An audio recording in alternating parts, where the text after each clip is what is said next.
All right, this is CS50, and this is week 3 already, wherein we'll take a look back actually at week 0, where we first began. And in week 0, recall that everything was very intuitive in a sense. We talked not just about representation of information, but algorithms. And we talked about tearing a phone book again and again, and that somehow got us to a better solution. But today, we'll try to start formalizing some of those ideas and capturing some of those same ideas, not in pseudocode just yet, but in actual code as well. But we'll also consider the efficiency of those algorithms, like just how well designed our algorithms actually are. And if you recall, when we did the phone book example, wherein I first had an algorithm searching 1 page at a time, and then second went 2 pages at a time, and then third started tearing the thing in half, recall that we, with a wave of the hand, kind of analyzed it as follows. We proposed that if the x-axis here is the size of the problem, like number of pages in a phone book, and the y-axis is the time required to solve the problem in seconds, minutes, page tears, whatever your unit of measure is, recall that the first algorithm was this straight line, such that if you had n pages in the phone book, it might have this slope of n. And there's this one-to-one relationship between pages and tears. 2 pages at a time, of course, was twice as fast, but still really the same shape. The yellow line here indicating that, yeah, it's n over 2, maybe plus 1 if you have to double back, as we discussed. But it's really still fundamentally the same algorithm, 1 or 2 pages at a time. But the third algorithm, recall, was this one here in green, where we called it logarithmic in terms of how fast or how slow it was. And indeed, the implication of this algorithm was that we could even double the size of the phone book, and no big deal, 1 additional page tear, and we take yet another 1,000-page byte out of the phone book. So today, we'll revisit some of these ideas, formalize them a bit, but also translate some of them ultimately to code. And all of that now is possible because we have this lower level understanding, perhaps, of like what's actually inside of your computer. This, of course, is your computer's RAM or memory. And recall that if we kind of start to abstract this away, your computer's memory is really just a grid of bytes. In fact, we don't have to look at the hardware anymore. And we looked at a grid of bytes like this, whereby each of these bytes could be used to store a char, an int, a long, or even an entire string at that. But let's focus perhaps just on a subset of this, because last week, of course, we emphasized really arrays, storing things in arrays. And that allowed us to start storing entire strings, sequences of characters, and even arrays of integers if we wanted to have multiple ones and not just multiple variables as well. But the catch is that if you look inside of an array in the computer's memory, and for instance, suppose these integers here are stored, it's pretty easy for us humans to glance at this and immediately find the number 50. You sort of have this bird's eye view from where you're seated of everything on the screen. And so it's pretty obvious how you get to the number 50. But in the world of computers, of course, it turns out that this is hardware, and computers, for today's purposes, can only do one thing at a time. They can't just take it all in and find instantly some number like 50. So perhaps a decent metaphor is to consider the array of memory inside of your computer really as a sequence of closed doors. And if the computer wants to find some value in an array, it has to do the digital equivalent of opening each of these doors one at a time. Now, how can code do that? Well, of course, we introduced indices or indexes last week, whereby we, by convention, call the first element of an array location 0, the second location 1, the third location 2, and so forth, so-called 0 indexed. And this allowed us to now bridge this conceptual world of like what's going on in memory with actual code, because now we had this square bracket syntax via which we could go searching for something if we so choose. And it turns out if I now paint these red instead of yellow, it would seem that we actually have a pretty good physical metaphor here standing in place for what would be a computer's array of memory if, for instance, you're storing some 7 numbers like that. And so today we begin with a look of a specific type of algorithm. That is for searching. Like searching is all over the place. All of us have probably gone to google.com or some equivalent like already multiple times per day. And getting back answers fast is what companies like Google are really good at. So how are they doing that? How are they storing information in computers' memory? Well, let's consider what this really is. It's really just a problem, as it was back in week 0. The input, though, to the problem for now might be this array of 7 lockers. So that's the input to the problem, inside of which is a number. And maybe for simplicity now, we just want a yes, no, a true, false answer, a bool, that is to say, of whether or not some number, like 50, is in that array. It's not quite as fancy as Google. That doesn't just tell you, yes, we have search results. It actually gives you the search results. But for now, we'll keep it simple and just output as part of this problem, yes or no, true or false. We have found the number we're looking for given an input like that array.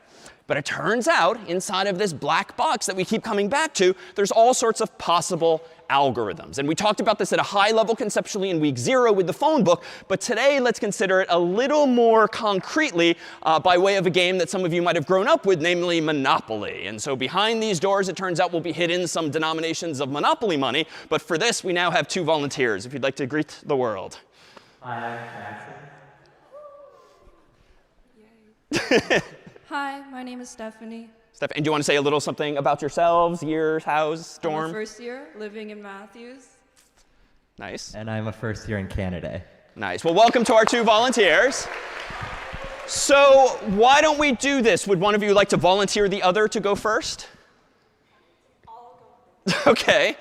All right, so Stephanie's up first, and behind one of these doors here, we've hidden the Monopoly Money 50. And so we'd like you to find the 50. We'll tell you nothing more about the lockers, but we would like you to execute a certain algorithm. And in fact, I'm going to give you some pseudocode for this, and I'm going to give you the name for it. It's called linear search. And as the name implies, you're pretty much going to end up walking in sort of a straight line. But how are you going to do this? Well, let me propose that in a moment, your first step will be to think kind of like a loop for each door from left to right.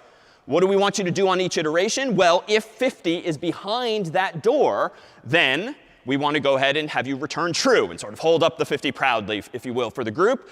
Otherwise, if you get through that whole loop and you haven't found the number 50, you can just throw up your hands in disappointment. False. You've not found the number 50. So to be clear, step 1 is going to be for each door from left to right. How would you like to begin? Yep. Oh, and then, yep, there we go. Yep. Oh. And if you'd like to at least tell, oh, good acting here. What have you found instead? It's not 50, but 20. Oh, OK. So step 1 was a fail. So let's move on to step 2. Inside of this loop, what are you going to do next? I'm going to move to the next door. OK. Almost. Oh, OK, almost, sort of. A 500 instead. Next locker. I would rather take. No. OK, we're not telling the audience? Oh. That was a 10. OK. So keep going. This is step 3 now. Oh, man. 5, OK. A few more lockers to check.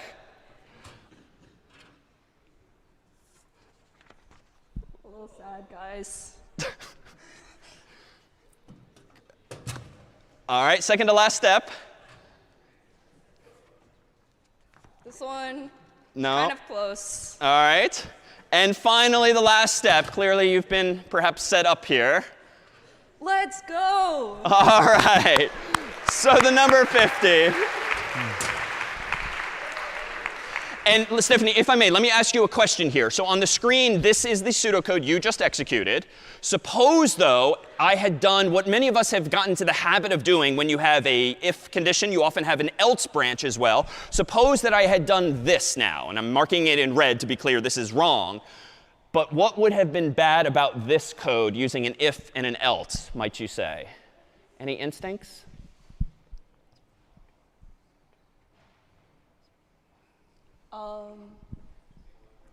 Then you would end up like canceling the code before you found the 50. Yeah, exactly. And you'd just be eternally sad. Indeed, when Stephanie had opened the first locker, she had found 20. 20, of course, is not 50. She would have decreed false. But of course, she hadn't checked all of the rest of the lockers. So that would seem to be a key detail that with this implementation of the pseudocode, we actually do go through as we did and only return false, not even with an else, but just at the end of the loop, such that we only reach that line if we don't return truer earlier than that. Well, let's go ahead and do this. Let me take the mic from you if you'd like to take a seat next to Jackson. Jackson, in just a moment, we'll have you come up. Carter, if you don't mind reorganizing the lockers for us. But in the meantime, let me point out how we might now translate that same idea to code. Pretty high level, pretty English-oriented with that pseudocode. But really now, as of last week, we have syntax via which Stephanie and soon Jackson could treat this locker, this set of lockers, as really indeed an array using bracket notation. So we can now get a little closer in our pseudocode to actual code. And the way a computer scientist, for instance, would translate fairly high high-level English, pseudocode like this,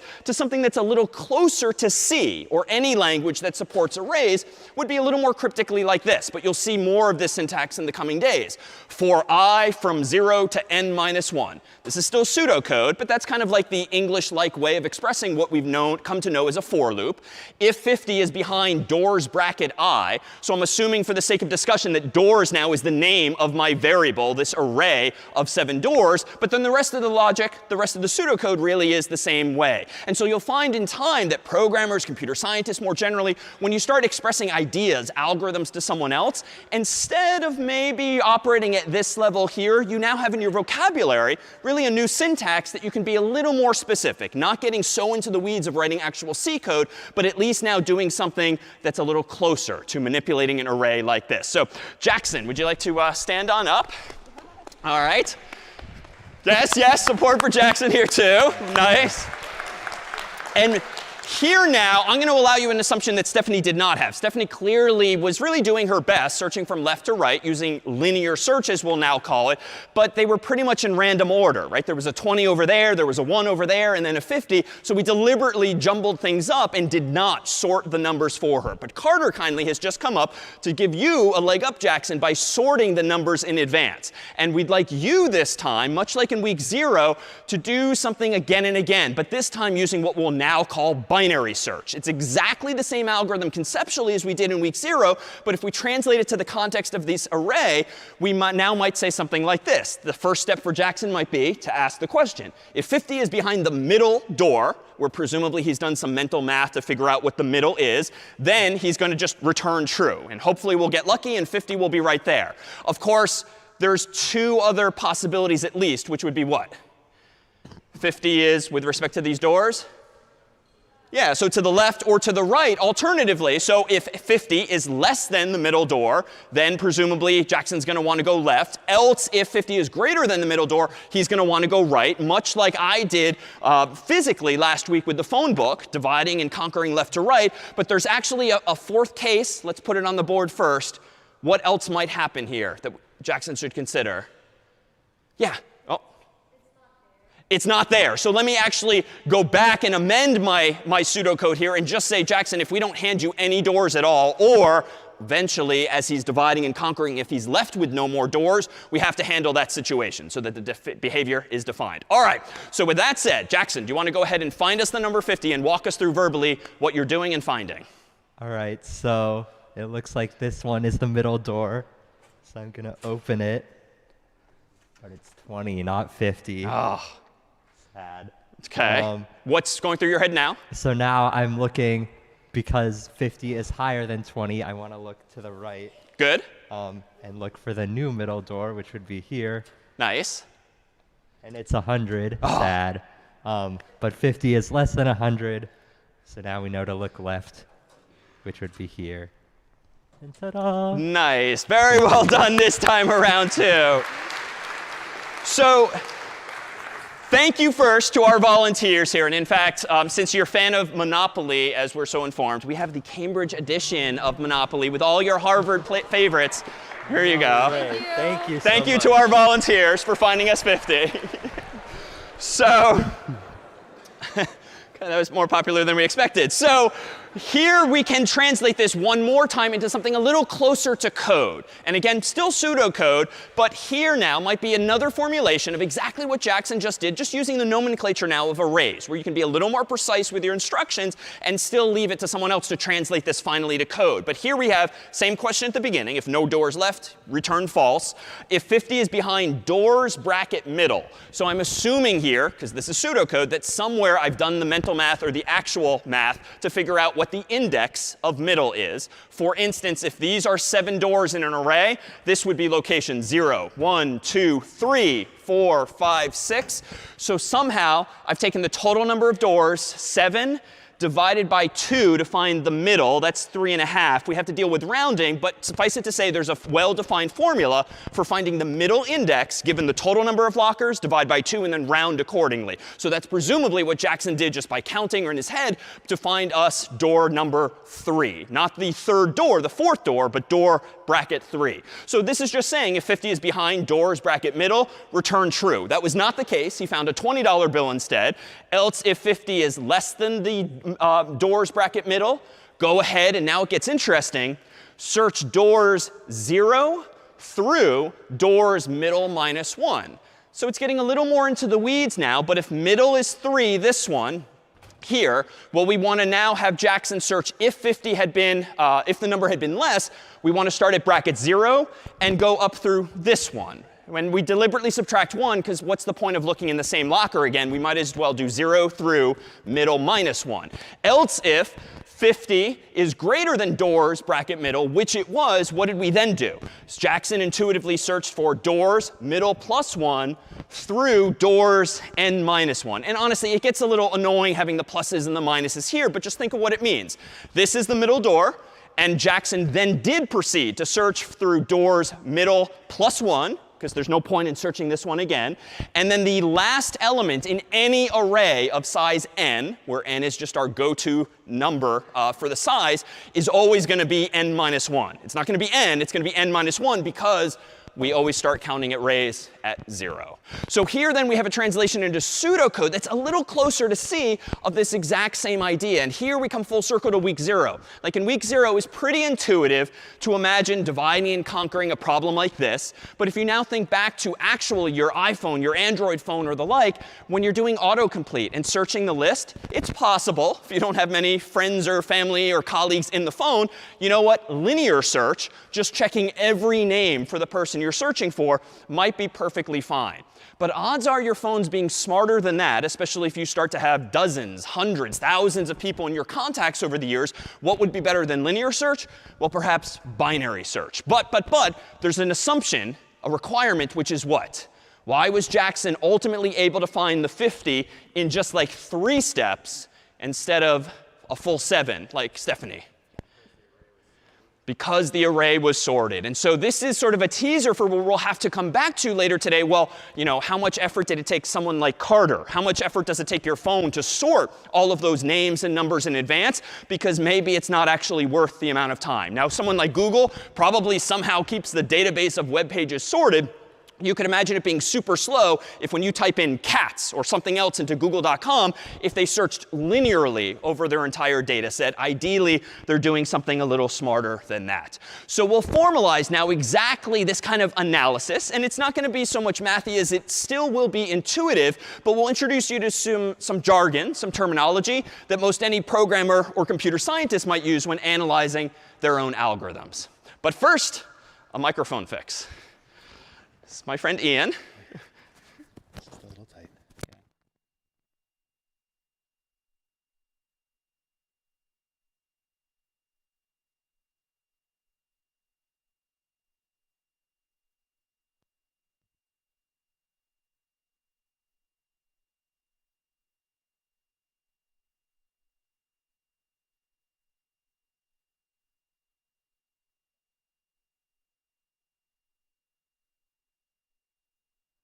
All right, thank you.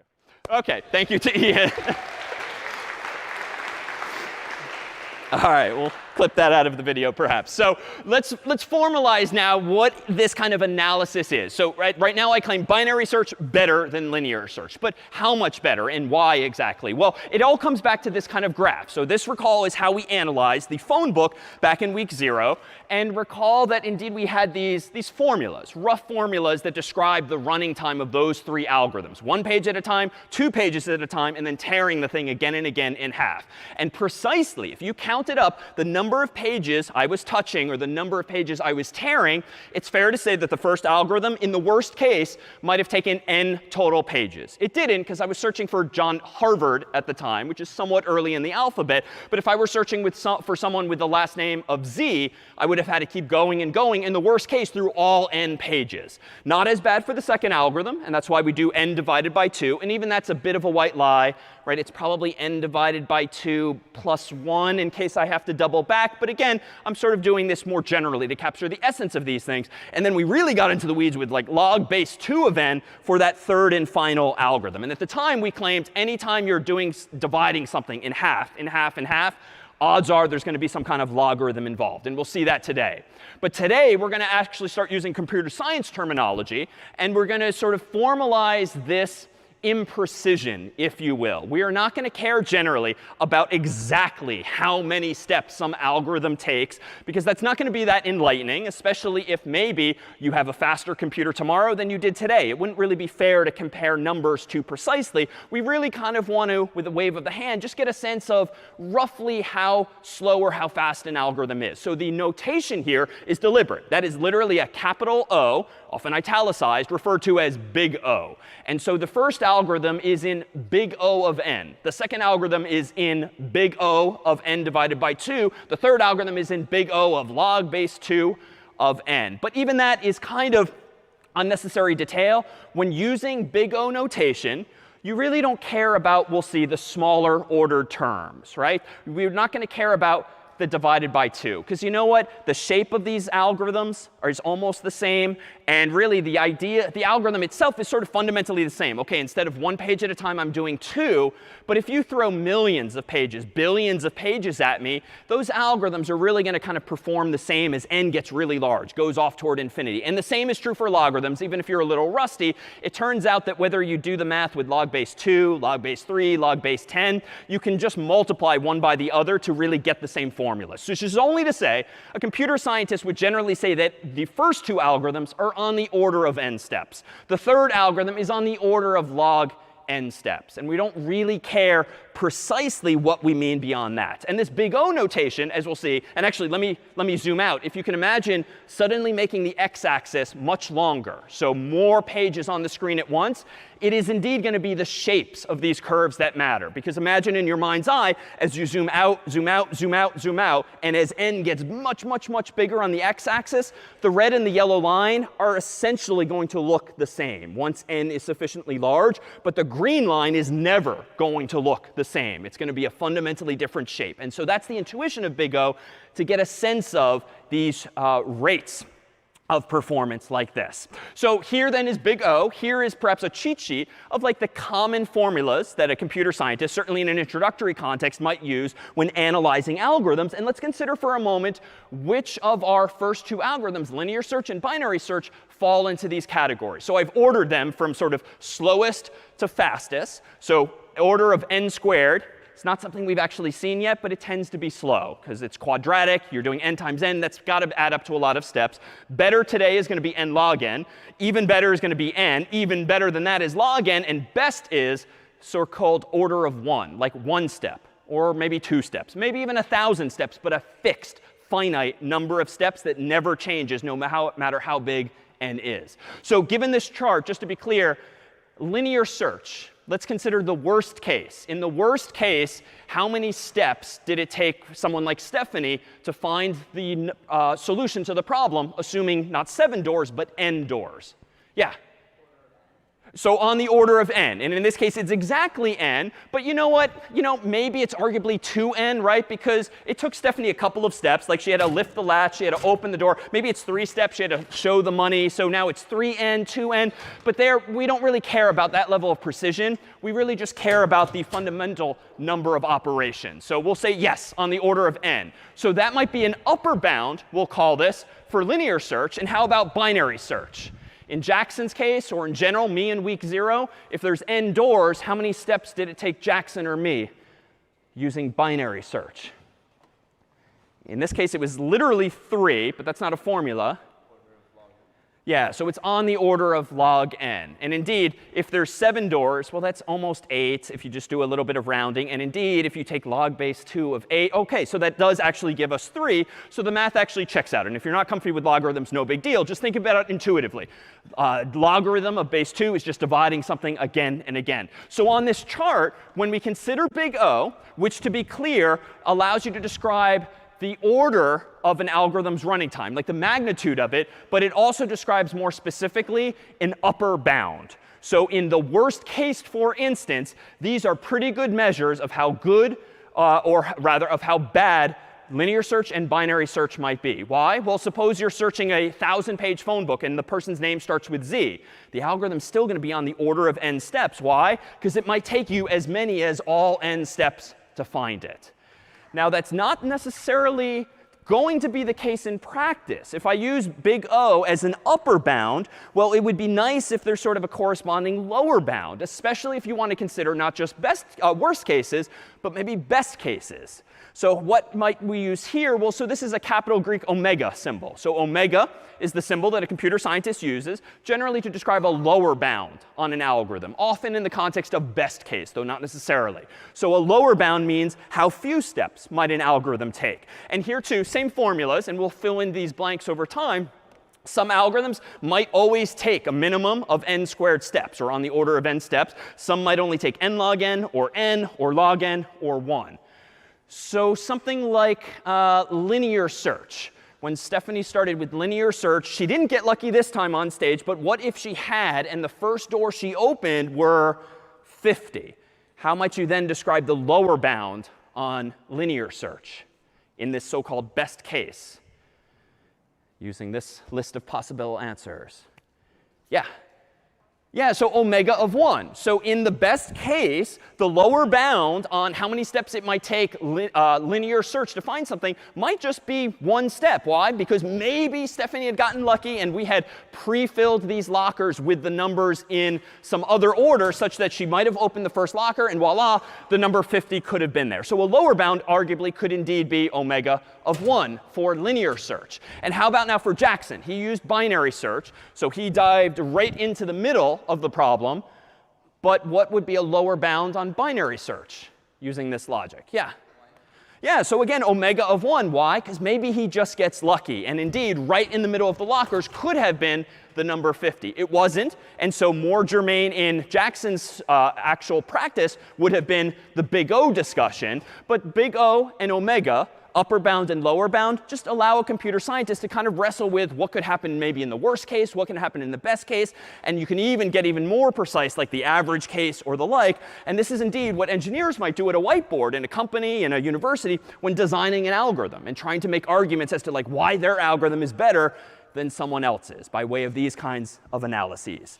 And just so you've seen it, it turns out that if some algorithm happens to have an identical upper bound and lower bound, you can actually use a capital Greek theta as well. And this is the last of the Greek symbols today. But a Greek theta indicates a coincidence of both upper bound and lower bound. That is, they are one and the same. That was not the case for our discussion a second ago of linear search, not the case for binary search, but you could use the same kinds of formulas if it turns out that your upper bound and lower bound are the same.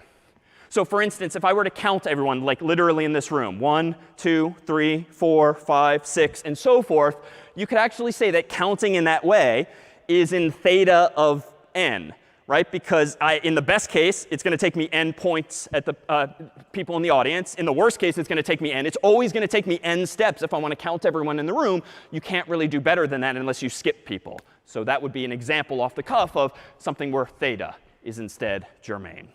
Are any questions now on big O, on omega, or theta, which are now just more formal tools in the toolkit for talking about the design of our algorithms?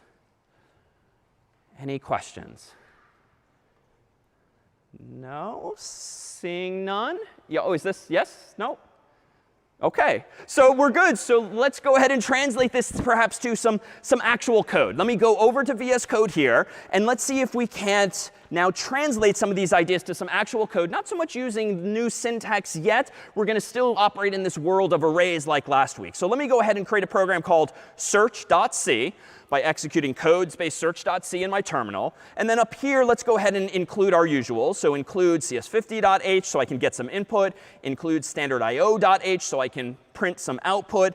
We'll do int main void, which the meaning of which we did start to tease apart last week. The fact that it's void again today just means no command line arguments. And let me go ahead and do this. Let me go ahead and declare, just for discussion's sake, a static array, like an array that never changes. And the syntax for this is going to be give me an array called numbers using the square bracket notation. And I'm going to immediately initialize it to 20, 500, 10, 5, 100, 1, and 50, reminiscent of those same denominations as before. So this is a slightly new syntax that we've perhaps not seen.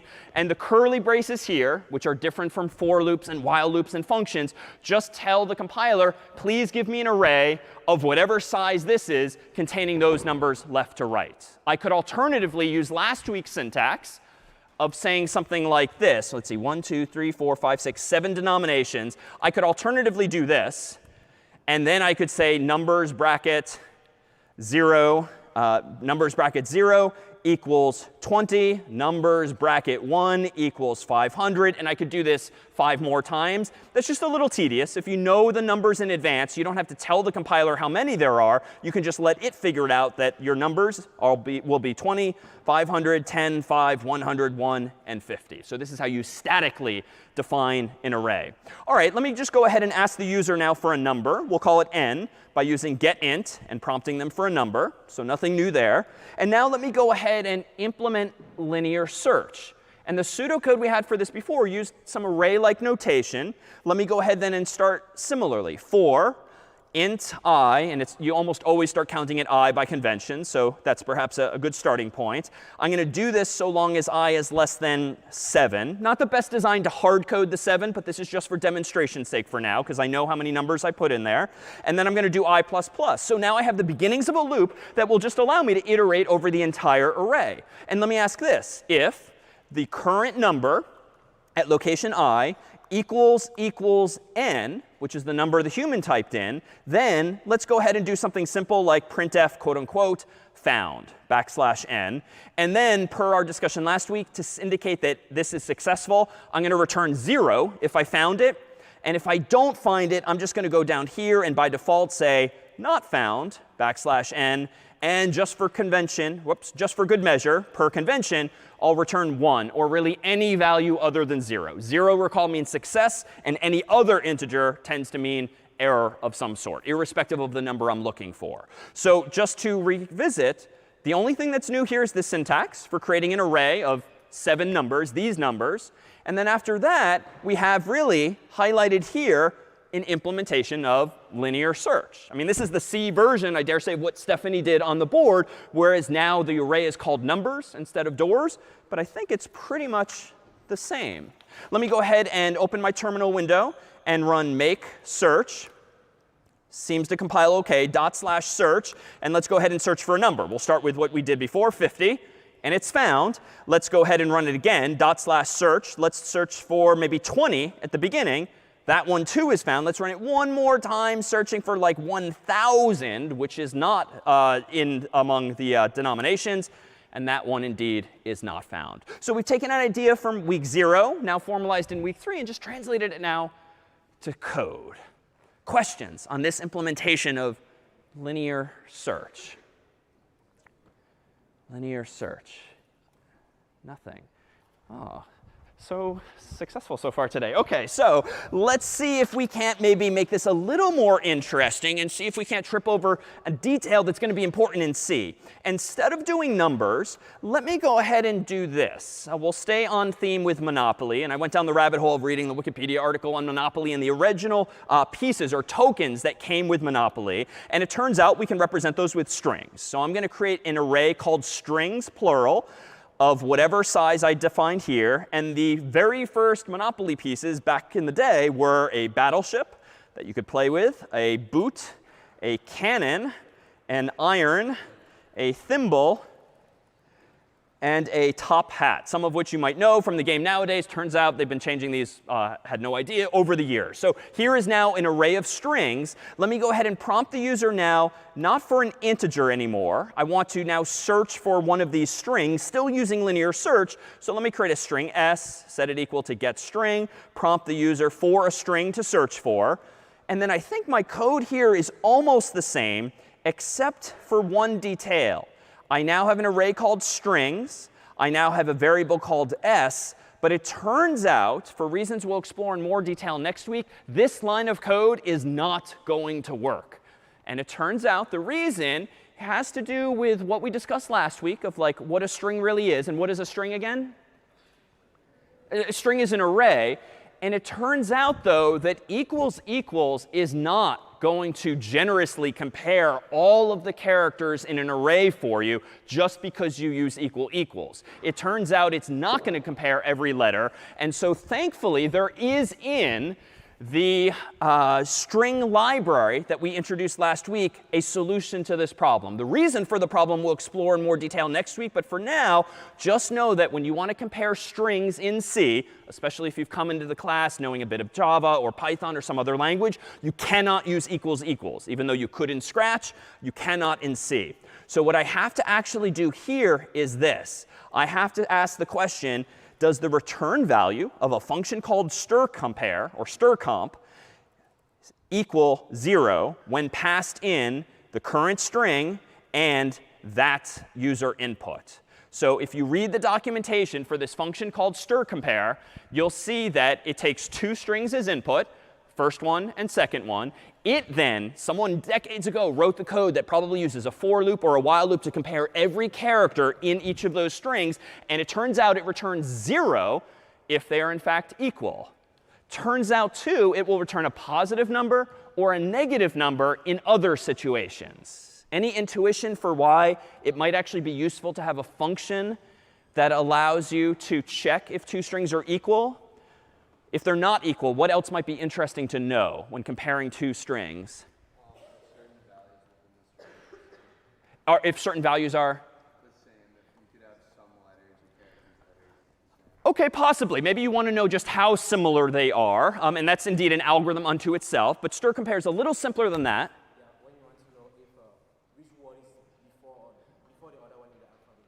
Exactly. If you're trying to like alphabetize a whole list of strings, just like your phone probably is for your contacts or address book, it turns out that strCompare will actually return a positive number or a negative number or a 0 based on whether maybe it comes alphabetically first or later or in fact equal. So that can be a useful thing. And that's just a teaser for a lower level explanation that we'll see next week. So now let me cross my fingers and see if I got this right. Let me go ahead and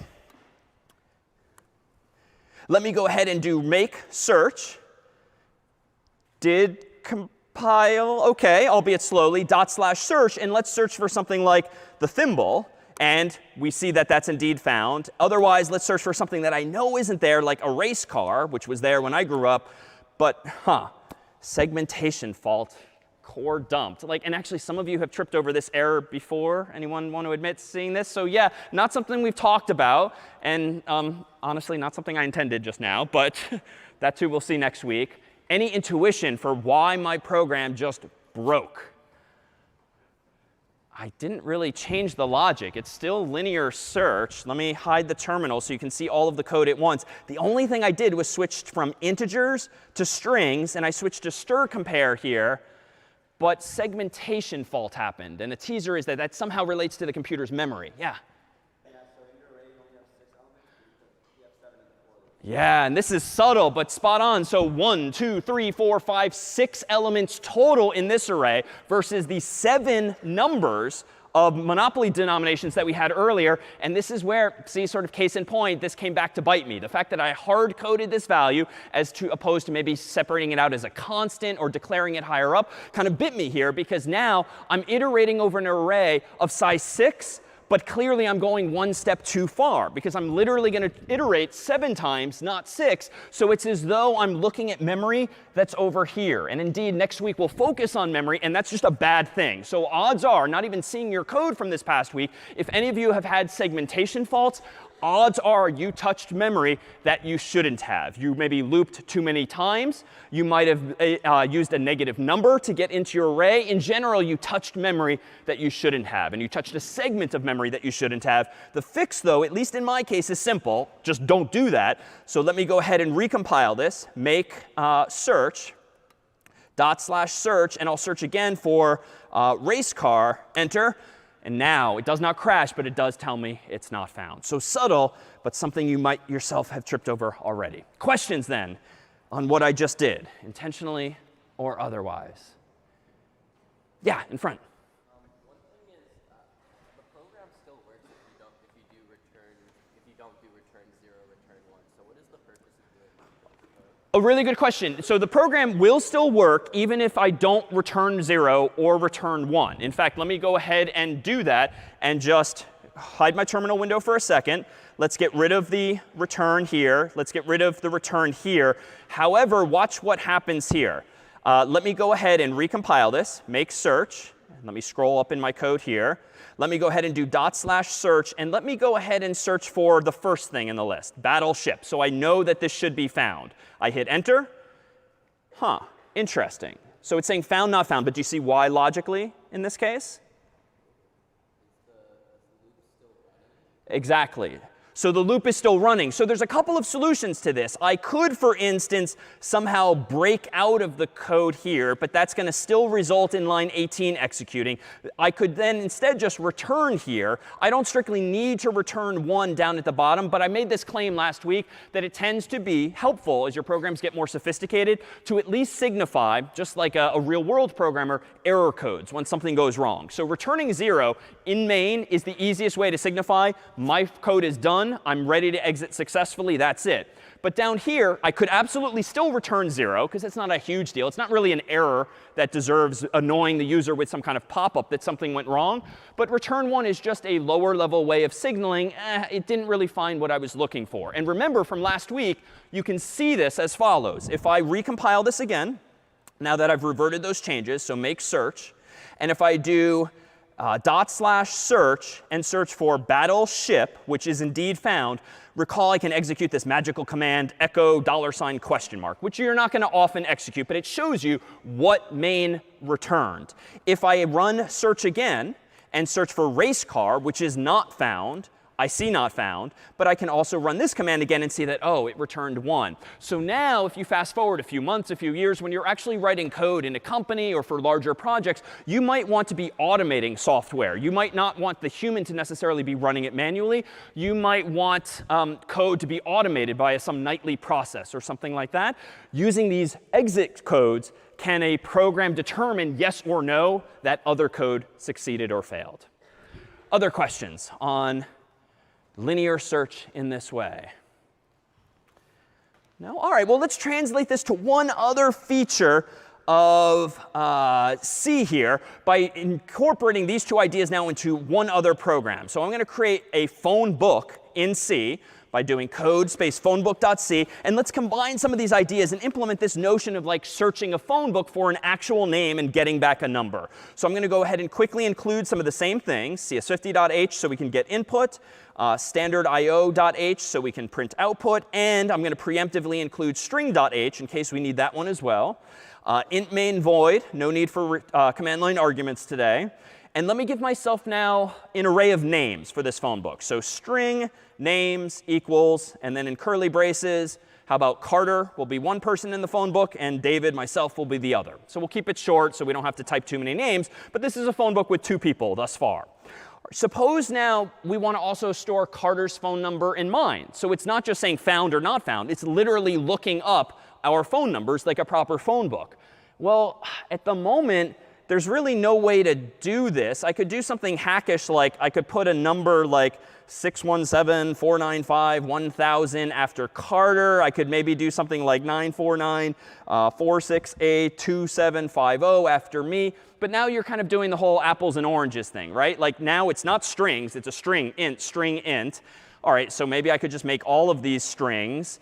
But now it's just a conceptual mixing of apples and oranges. Like, yes, that's an array of 4 strings. But now you're on the honor system to know that the first string is a name, the second string is a number, the third string is, like, you can do it, but it's a bit of a hack, so to speak. So what might be cleaner than this? Instead of combining our phone numbers into the same array as our names, what else might we do that's perhaps a little better? Say a little louder. A 2D array, possibly something we could do. I'm going to keep it even simpler now because we haven't used those by name, even though that is, we saw last week, technically what argv is. What else could I do if I want to store names and numbers? Yeah. Yeah, let me go with this suggestion. Just it's a little simpler. Rather than complicate things in literally different dimensions, let me go ahead and do string.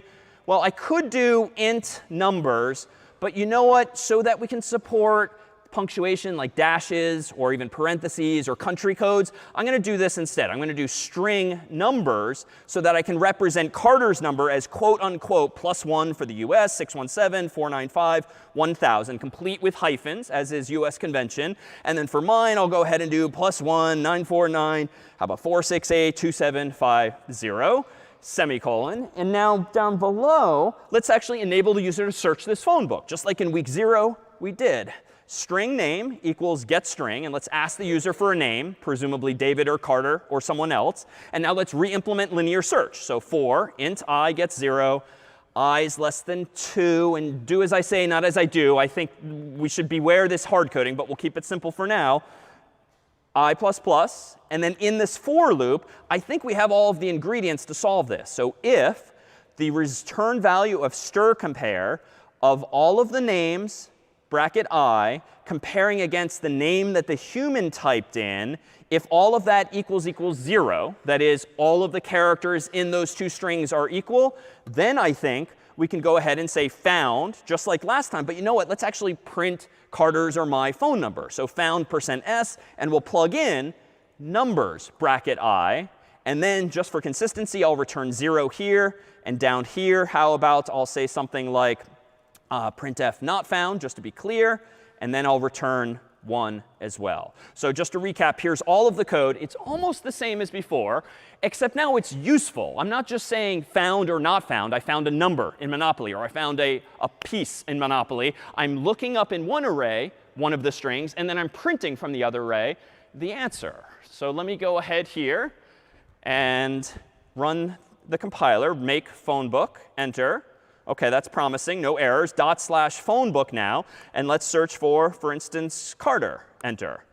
All right, so we found Carter's number. All right, let me do that again. Phone book. Let's search for David. All right, we seem to have found David's number. All right, let's do it one last time. Phone book. Enter. And now we'll search for like John Harvard. Enter. Not found.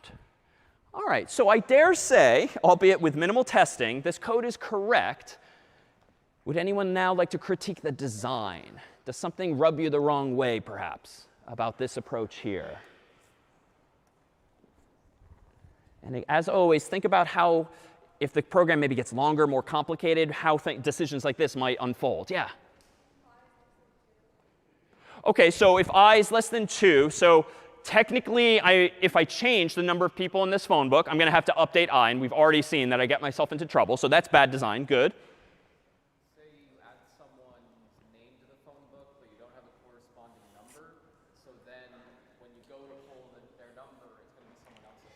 Yeah, so again, I'm sort of trusting myself not to screw up. If I add John or anyone else to the first array, but I forget to add their number to the second array, eventually things are going to drift and be inconsistent, and then the code will be incorrect at that point. So sort of a poor design setting me up for future failure, if you will. Other thoughts?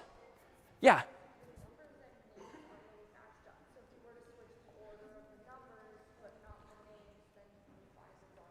Yeah, really good. We're assuming the same order. From left to right, the names go, and from left to right, the numbers go. But that's kind of just the honor system. Like, there's literally nothing in code preventing me from reversing the order for whatever reason, or maybe sorting the names. Like, they're sorted now, and maybe that's deliberate, but maybe it's not. So this honor system here, too, is just not good, right? I could put a comment in here to remind myself, to, note to self, always update arrays the same way. But that's something's going to happen eventually, especially when we have not 2, but 3, but 30, 300 names and numbers. It would be nice to keep all of the related data together. And so, in fact, the one new feature of C we'll introduce today is one that actually allows us to implement our very own data structures. You can think of arrays as a very lightweight data structure in that it allows you to cluster related data back to back to back to back. And this is how strings are implemented. They are a data structure effectively implemented with an array. But with C and with other languages, it turns out you can invent your own data types, whether they're one-dimensional, two-dimensional even, or beyond. And with C, can you specifically create your own types that have their own names. So for instance, wouldn't it have been nice if C came with not just char and int and float and long and others? Wouldn't it be nice if C came with a data type called person? And ideally, a person would have a name and a number. Now, that's a little naive and unrealistic. Like, why would they define a person to have just those two fields? Certainly, people could have disagreed what a person is. So they leave it to us. Like, the authors of C gave us all of these primitives, ints and floats and strings and so forth. But it's up to us now to use those in a more interesting way so that we can create an array of person variables, if you will, inside of an array called people, just to pluralize it here. So how are we going to do this? Well, for now, let's just stipulate that a person in the world will have a name and a number. Though we could argue all day long what else a person should have, and that's fine. You can invent your own person eventually. At the moment, I'm using just two variables to define a person's name and number. But wouldn't it be nice to encapsulate, that is, combine these two data types into a new and improved data type called person? And the syntax for that is going to be this. So it's a bit of a mouthful, but you can perhaps infer what some of this is doing here. So it turns out C has a keyword called typedef. As the name kind of suggests, this allows you to define your own type. Struct is an indication that it's a structure. It's like a structure that has multiple values inside of it that you are trying to define. And then at the very bottom here, outside of the curly braces, is the name of the type that you want to create. So you don't have discretion over using typedef or struct in this particular case, but you can name the thing whatever you want. And you can put anything in the structure that you want as well. And as soon as this semicolon is executed at the bottom of the code, every line thereafter can now have access to a person data type, whether as a single variable or as an entire array. So if I want to build on this then, let me go ahead and do this. Let me go back to my C code here, and I'm going to go ahead and change just a couple of things. Let's go ahead and do this. I'm going to go ahead and first get rid of those two hard-coded arrays. And let me go ahead and at the top of my file, invent this type. So typedef struct. Inside of it will be a string name and then a string number. And then the name of this structure will be person. And best practice would have me define it at the very top of my file so that any of my functions, in fact, could use it, even though I just have main in this case. Now, if I wanted, I could do this, like person p1 and person p2. But we know from last week, like that already is bad design. If you want to have multiple instances of the same type of variable, we should probably use what instead? Yeah, an array. So let me not even go down that road. Let me instead just do this. Person will be the type of the array, but I'm going to call it, I could call it persons, but in English we typically say people. So I'll call the array people, and I want 2 people to exist in this array, though I could certainly change that number to be anything I want. How now do you put a name inside of a person and then put the number inside of that same person? Well, slightly new syntax today. I'm going to go ahead and say this. People bracket 0 just gives me the first person in the array. That's not new. But if you want to go inside of that person in memory, you use a dot, and then you just specify the name of the attribute therein. So if I want to set the first person's name to Carter, I just use that so-called dot notation. And then if I want to set Carter's number using dot notation, I would do this, +1 617 495 1000.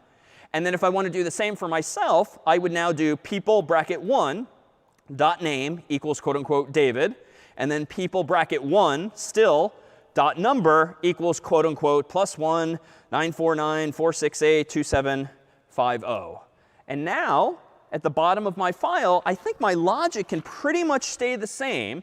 I can still, on this line here, prompt the user for the name of the person they want to look up. For now, even though I admit it's not the best design, I'm just doing this for demonstration's sake, I'm going to leave the 2 there because I know I have 2 people. But down here, this is going to have to change. I don't want to compare names bracket I anymore. What do I want to type here as the first argument to stir compare? What do I want to do here? Yeah. So people I dot name. Yeah, so I want to go into the people array at the ith location, because that's what my loop is doing. It's updating I again and again. And then look at name. And that's good. I think now I need to change this too. What do I want to print if the person is found? Someone else? what do I want to print here? If I found the person's name? Yeah. Say a little louder. Perfect. So people bracket I dot number, if indeed I want to print the corresponding number to this person. And then I think the rest of my code can stay the same. So let me go ahead and rerun make phone book to recompile this version. So far, so good. /phone book. Let's go ahead and type in Carter's name, found. All right, let's go ahead and run it again. David's name, found. Let's go ahead and run it one more time. So type in John Harvard, for instance, not found in this case. So fundamentally, the code isn't all that different. Linear search is still behaving the same way. And I admit this is kind of ugly looking. Like we've kind of made a 2-line solution like 5 lines of code now. But if we fast forward a week or two, when we start saving information to files, we'll introduce you to files like CSV files, comma separated values, or spreadsheet files, which you've surely opened on your Mac or PC at some point in the past. Suffice it to say, we'll soon learn techniques for storing information like names and numbers in files. And at that point, we're not going to do any of this hackish sort of hard coding of the number 2 and manually typing my name and Carter's name and number into our program. We'll read the information dynamically from a file. And in a few weeks, we'll read it dynamically from a database instead. But this is, for now, just syntactically how we can create an array of size 2 containing 1 person each. We can update the name and number of the first person, update the name and the number of the second person, and then later search across those names and print out the corresponding numbers. And in this sense, this is a better design. Why? Because my person data type encapsulates now everything that it means to be a person, at least in this narrow world. And if I want to add something to the notion of a person, for instance, I could go up to my typedef and tomorrow add an address to every person and start reading that in as well. And now it's not the honor system. It's not a names array, a numbers array, an addresses array, and everything else you might imagine related to a person. It's all encapsulated, which is a term of art, inside of the same type. Reminiscent, if some of you have programmed before, of something called object-oriented programming, but we're not there yet. C is not that. Questions on this use of struct or this new syntax? The dot operator being really the juicy part here. Any questions? Yeah?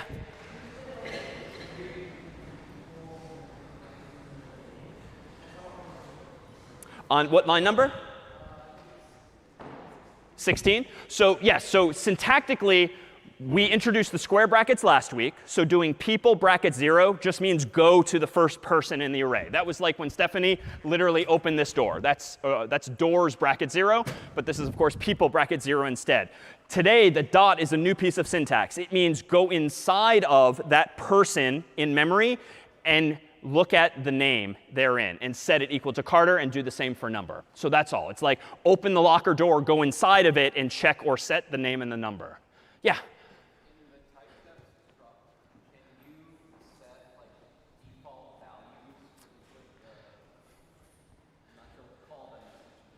Attributes is fine.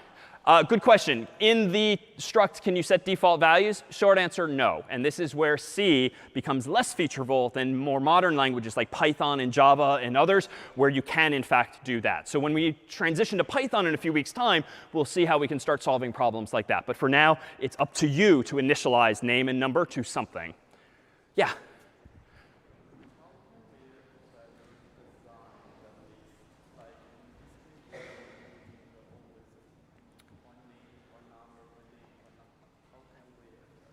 Really good question. How can we adjust or critique the design of what I'm doing? This is one of the few situations where I would say hypocritically, do as I say, not as I do. I am using pretty ugly lines like this just to introduce the syntax. But my claim pedagogically today is that eventually when we start storing names and numbers or other things in files or in databases, you won't have this redundancy. You'll have 1 line of code or 2 lines of code that read the information from the file or database and then fill the entire array with that data. For now, I'm just doing it manually so as to keep our focus only on the new syntax. But that's it. So forgive the bad design by design today. Other questions on this? All right. That's been a lot already. Why don't we go ahead and take our 10-minute break with snacks first? We have some delightful brownies in the lobby.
All right. We are back, and up until now, it clearly seems to be a good thing if your data is sorted because you can use binary search. You know a little more, something more about the data. But it turns out that sorting in and of itself is kind of a problem to solve too. And you might think, well, if sorting is going to be pretty fast, we absolutely should do it before we start searching, because that'll just speed up all of our searches. But if sorting is slow, that kind of invites the question, well, should we bother sorting our data if we're only going to search the data maybe once, maybe twice? And so here is going to be potentially a trade-off. So let's consider what it means really to sort data. In our case, it's just going to be simple and use numbers, but it might, in the case of the Googles of the world, be actual web pages or persons or the like. So here is our typical picture for sorting input, for solving any problem, input at left and output at right. The input to our sort problem is going to be some unsorted set of values, and the output ideally will be the same set of values sorted. And if we do this concretely, let's suppose that we want to go about sorting this list of numbers: 7, 2, 5, 4, 1, 6, 0, 3. So it's all of the numbers from 0 to 7, but they're somehow jumbled up randomly. That's going to be the input to the problem, and the goal is now to sort those so that you indeed get out 0, 1, 2, 3, 4, 5, 6, 7 instead. So it turns out there's lots of different ways we can actually sort numbers like these here. And in fact, just to complement our search example earlier, could we perhaps quickly get some 8 volunteers to come up if you're comfortable appearing on the internet? If you want to do 1, OK, 2, 3, 4, 5, 6, 7, 8. How about? All right, come on down. All right. Come on over here, and I'll give you each a number. And if you want to start to organize yourselves in the same order you see the numbers on the board. OK. So look up on the overhead and organize yourselves from left to right in that same order. And let's have the first of you perfect. If you want to come right over here, how about right in line with this? Sure. All right, and a few more numbers. All right, number 2. 6, and perfect. Just the right number. All right. No. Uh-oh. All right, there we go. Number 3. All right, so let's just do a quick check. We have 7, 2, 5, 4, 1, 6, 0, 3. Very good so far. Do you want to just scooch a little this way just to make a little more room? All right, and let's consider now who we have here on stage. You want to each say a quick hello to the audience? Hi, my name is Ryan. I'm a first year from Pennypacker. Hi, my name's Itzel. I'm a first year at Strauss. Hi, my name is Lucy. I'm a first year from Greeno. Hi, my name is Shiloh. I'm a first year in Wigglesworth. Hi, my name's Jack, and I'm a first year in Strauss. Hi, my name is Catherine. I'm a first year in Strauss. Hi, my name is Michael, and I'm a first year at Pennypacker. Hi, my name is Mohammed. I'm a first year in Matthews. Nice. Welcome aboard. All right, so let's consider now how we might go about sorting our kind volunteers here. The goal being to get them into order from smallest to largest so that presumably then we can use something smarter than just linear search. We could actually use binary search, assuming that they are already then sorted. So let me propose that we first consider an algorithm that actually has a name called selection sort. And selection sort is going to be one that literally has me, or really you as the programmer, selecting the smallest element again and again, and then putting them into the appropriate place. So let me go ahead and start this here, starting with the number 7. At the moment, 7 is the smallest number I found, so I'm going to make mental note of that with a mental variable, if you will. I'm going to move on now. Oh, number 2 is obviously smaller, so I'm just going to update my mental reminder that 2 is now the smallest, effectively forgetting for now number 7. 5, not smaller. 4, not smaller. 1, smaller, and I'm going to make mental note of that. 6, not smaller. 0, even smaller. I'll make mental note of that, having forgotten now everything else. And now number 3 is not smaller. So what's your name again? Michael. So Michael is number 0. He belongs, of course, way down there. But unfortunately, you are Ryan? Ryan is in the way. So what should we do? How should we start to sort this list? Where should number 0 go? Yeah. Okay. Do you want to say it louder? Yeah, so let's just go ahead and swap. So if you want to go ahead and 0, go on where 7 is. We need to make room for number 7. It would kind of be cheating if maybe everyone kind of politely stepped over to the side. Why? Because if we imagine all of our volunteers here to be an array, like that's a crazy amount of work to have every element in the array shift to the left just to make room. So we're going to keep it simple and just evict whoever's there. Now maybe we get lucky and number 7 is actually closer to its destination. Maybe we get unlucky and it goes farther away, but we've at least solved one problem. If we had n problems at first, now we have n minus 1 because number 0 is indeed in the right place. So if I continue to act this out, let me go ahead and say 2. OK, currently the smallest. 5, no. 4, no. 1, currently the smallest. I'll make mental note. 6, 7, 3. And now let me pause. 1 is obviously the now smallest element. So did I need to keep going? Well, it turns out, at least as I've defined selection sort, I do need to keep going because I only claim that I'm using one variable in my mind to remember the then smallest element. I'm not smart enough, like us humans, to remember, oh, wait a minute, 1 is definitely the smallest now. I don't have that whole recollection. So I just am keeping track of the now smallest. So number 1, your name was? Jack. Jack. Where should Jack go? Probably there. And what's your name? Itzel. OK, so Jack and Itzel, if you want to swap places. We've now solved 2 of the n total problems. And now we'll do it a little faster if each of you want to sort of start to swap as I find the right person. So 5, smallest. 4 is smaller. 2 is smaller. Got to keep checking. OK, 2 was smaller.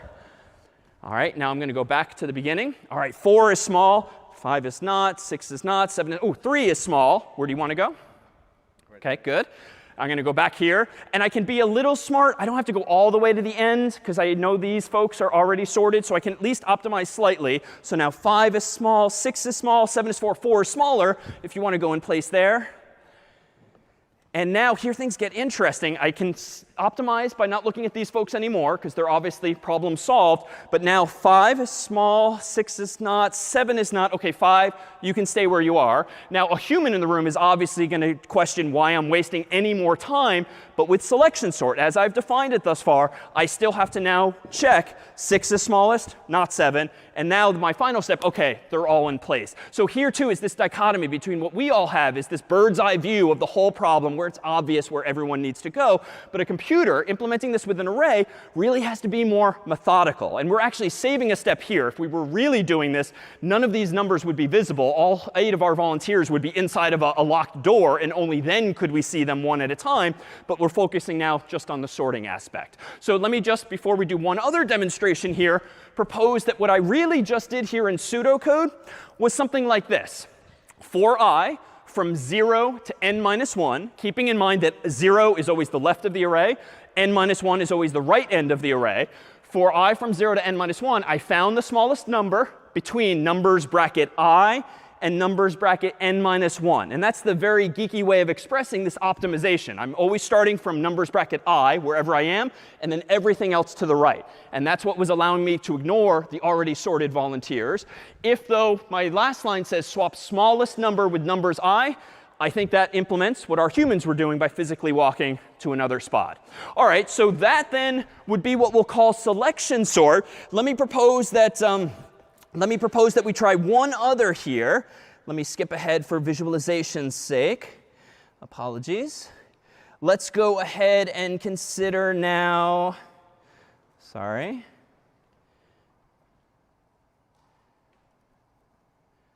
Oh, sorry, missing something. Let's go ahead and take a second approach here using an algorithm that I'm going to call bubble sort. But to do this, we need you all to reset to your original locations. We have a little cheat sheet on the board if you'd like to go back to this position here. And let me take a fundamentally different approach because I'm not really liking selection sort as is because it's kind of a lot of walking back and forth. And a lot of walking suggests like a lot of steps again and again. So what might I do instead? Well, bubble sort is going to have me focus a little more intuitively on just smaller problems. And let's see if this gets me somewhere else. So if I just look at this list without looking at everyone else, 7 and 2. This is obviously a problem. Why? Because you're out of order. So let's just solve one tiny problem first. So 7 and 2, why don't you swap? I know 2 is in a better place now because she's definitely less than 7. So I think I can now move on. 7 and 5, problem. So let's solve that. 7 and 4, problem. Let's solve that. 7 and 1, let's solve that. 7 and 6, let's solve that. 7 and 0, solve that. 7 and 3, solve that. OK, done. Sorted, right? All right, obviously not if you just glance at these numbers here, but we have fundamentally taken a bite out of the problem. 7 is indeed in the right place, so we maximally have n minus 1 other problems to solve. So how do I do this? I think I can just repeat the same logic. Let me go over here. 2 and 5, good. 5 and 4, no. 5 and 1, no. 5 and 6, yes. 6 and 0, no. 6 and 3, no. So now we've solved 2 of the problems. And what's nice about bubble sort, at least as a glance, it's nice and simple, it's nice and local, and you just keep incrementally solving more and more problems. So let's go ahead and do this again, and we can do it faster. 2 and 4 we know are good. 4 and 1, 4 and 5, 5 and 0, 5 and 3, 5 and 6, 6 and 7. Good. So we go back. 2 and 1. Now another problem solved. 2 and 4, 4 and 0. 4 and 3, 4 and 5, 5 and 6, 6 and 7. And so notice, too, as per its name, the largest elements have bubbled their way up to the top. And that's what seems to be happening just as we're fixing some remaining problems. So almost done.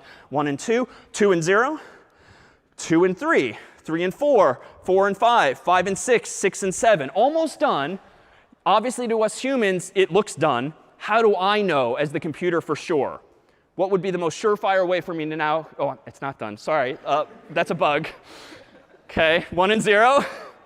OK, 1 and 2, 2 and 3, 3 and 4, 4 and 5, 5 and 6, 6 and 7. OK, so now it's obviously sorted to the rest of us on stage. How could I confirm as much as code? Right? You're doing it with your mind, just glancing at this. How would the computer, the code, know for sure that this list is now sorted? Yeah. Let's do it one more time and look, draw what conclusion? Yeah, let's do it one more time, even though it's a little wasteful. But logically, if I go through the whole list, comparing pairs again, again, and again, and I don't do any work that time, now it's obviously logically safe to just stop, because otherwise I'm wasting my time doing the same thing again and again if no one's actually moving. So I'm afraid we don't have Monopoly games for all of you, but we do have 8 stress balls. And a round of applause, if we could, for our volunteers. If you want to put your numbers on the shelf there. So if we consider for a moment, thank you so much. Sure. Thank you. Thanks. Sure. So if we consider now these 2 algorithms, which one is better? Any intuition for whether selection sort the first is better or worse than bubble sort the second? Any thoughts? Yeah? OK. So bubble sort seemed like less work, especially since I was focusing on those localized problems. Other intuition? Selection sort versus bubble sort? Well, let me propose that we try to quantize this so we can actually analyze it in some way. And this is not an exercise we'll do constantly for lots of algorithms, but these are pretty representative of algorithms, so we can wrap our minds around, indeed, the performance or the design of these things. So here is my pseudocode for selection sort, whereby, as per its name, I just iteratively select the next smallest element again and again. So how can we go about analyzing something like this? Well, we could just do it on paper pencil and count up the number of steps that seem to be implied logically by the code. We could literally count the number of steps I was taking again and again, left to right. We could also just count the number of comparisons I was making with each of the persons involved. And I was doing it kind of quickly in selection sort, but every time I was looking at a person trying to decide, do I want to remember that number as smallest, that number, I was comparing 2 values with an equals equals or less than or greater than sign, at least if we had done this in code. So that tends to be the norm when analyzing algorithms like these, counting the number of comparisons, because it's kind of a global unit of measure we can use to compare different algorithms entirely. So think, too, that in the general case, when we have more than 8 volunteers, more than 7 doors, we can generalize our array in general as this is the first element at bracket 0, and the end of it is always n minus 1. So arrays, or doors in this case, or volunteers are always numerically indexed from 0 on up to n minus 1, if there's n of them in total. So how do we analyze the code of selection sort? Well, how many steps did it take me to find the first smallest element? Or more precisely, how many comparisons did I need to make when I walked left to right to find our first smallest person, which ended up being 0? how many comparisons did I do when walking left to right? If there were 8 people on stage, how many total comparisons did I do? Like if there's 8 people, I compared these folks, then like this person, yeah. Yeah, so 7 total, right? Because if there's 8 people on stage, you can only do 7 comparisons total, because otherwise you'd be comparing one number to itself. So it seems like in the general case, if you've got n numbers that you're trying to sort, finding the smallest element first takes n minus 1 comparisons. Maybe n total steps left to right, but the number of comparisons, which I claim is just a useful unit of measure, is n minus 1. How about finding the next smallest person? How many steps did it take me to find the next smallest number, which ended up being the number 1? Yeah. Yeah, so just n minus 2. Why? Because I'd already solved one problem. Someone was already in the right position. It would be silly to keep counting them again and again. So I can whittle down my number of comparisons for the next pass to n minus 2. The third pass, to find the third smallest number, would be n minus 3. And then ... Presumably this story, this formula, ends when you have just one final pair, the people at the end to compare.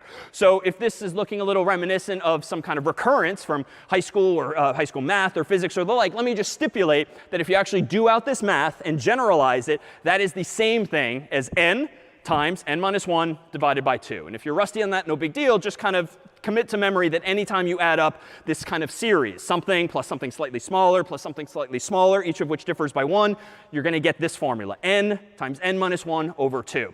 If we, of course, multiply that out, that's really n squared minus n all divided by 2. If we keep multiplying it out, that's n squared divided by 2 minus n over 2. And now we have kind of a vocabulary with which we can talk about the efficiency, the design of this algorithm. But honestly, I don't really care about this level of precision, like n squared divided by 2 minus n divided by 2. As n gets really large, which of these symbols, which of these terms is really going to dominate, become the biggest influencer on the total value of steps?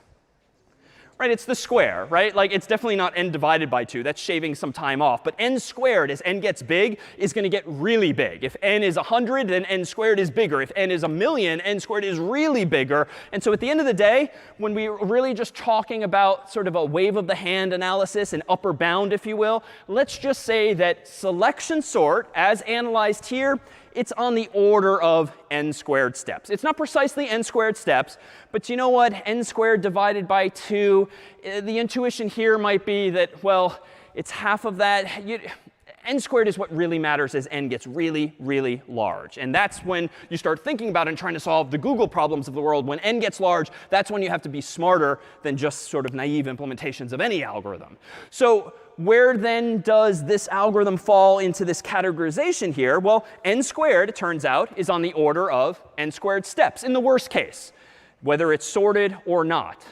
It turns out, though, lower bound, if we consider this same code, suppose the best case scenario, like our 8 volunteers came up on stage, and just because they already sorted themselves, so 0 through 7, suppose they just happened to be in that state. How many steps would selection sort take to sort an already sorted list of volunteers? Any intuition? Yeah. Would it still be n?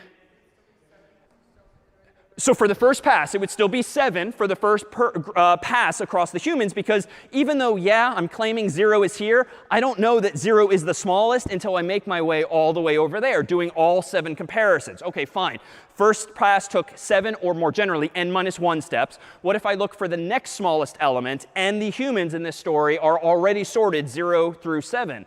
Well, yes, the number 1's here, and I see them first. But I don't know they're the smallest until I compare against everyone else, get to the end of the list, and realize, oh, well, that was stupid. I already had the smallest person in hand then. And so this pseudocode, this implementation of selection sort, is sort of fixed like this. There's no special case that says, if already sorted, quit early. It's always going to take n squared steps. And so in this case, if we borrow our jargon from earlier, using omega notation, just to be clear, selection sort is also going to be in this incarnation an omega of n squared. Because even in the best case where the list is already sorted, you're going to waste a huge amount of time essentially verifying as much or discovering as much, even though we humans, of course, could see it right away. So selection sort would seem to take both n squared steps in the worst case, n squared steps in the best case. And so you know what? We can use our theta terminology for that. Here would be an algorithm, just like counting earlier, that always takes n squared steps, no matter whether the array is sorted or not from the get-go. All right, so hopefully we can do better. And someone proposed earlier that bubble sort felt like it was using fewer steps. Well, let's consider that next. With bubble sort, we had this pseudocode, I claim, whereby, let's focus on the inside of the code first. Down here, what was I doing? For I from 0 to n minus 2. That's curious. We've never seen n minus 2 before, but I asked this question. If numbers bracket I and numbers bracket I plus 1 are out of order, swap them. So that was when I was pointing at our first two volunteers here. I saw that they were out of order, so I swapped them. How come I'm doing that again and again up to n minus 2, though, instead of n minus 1? Which we've always used up until now as our rightmost boundary. Any intuition for why I'm doing this from 0 to n minus 2? Yeah.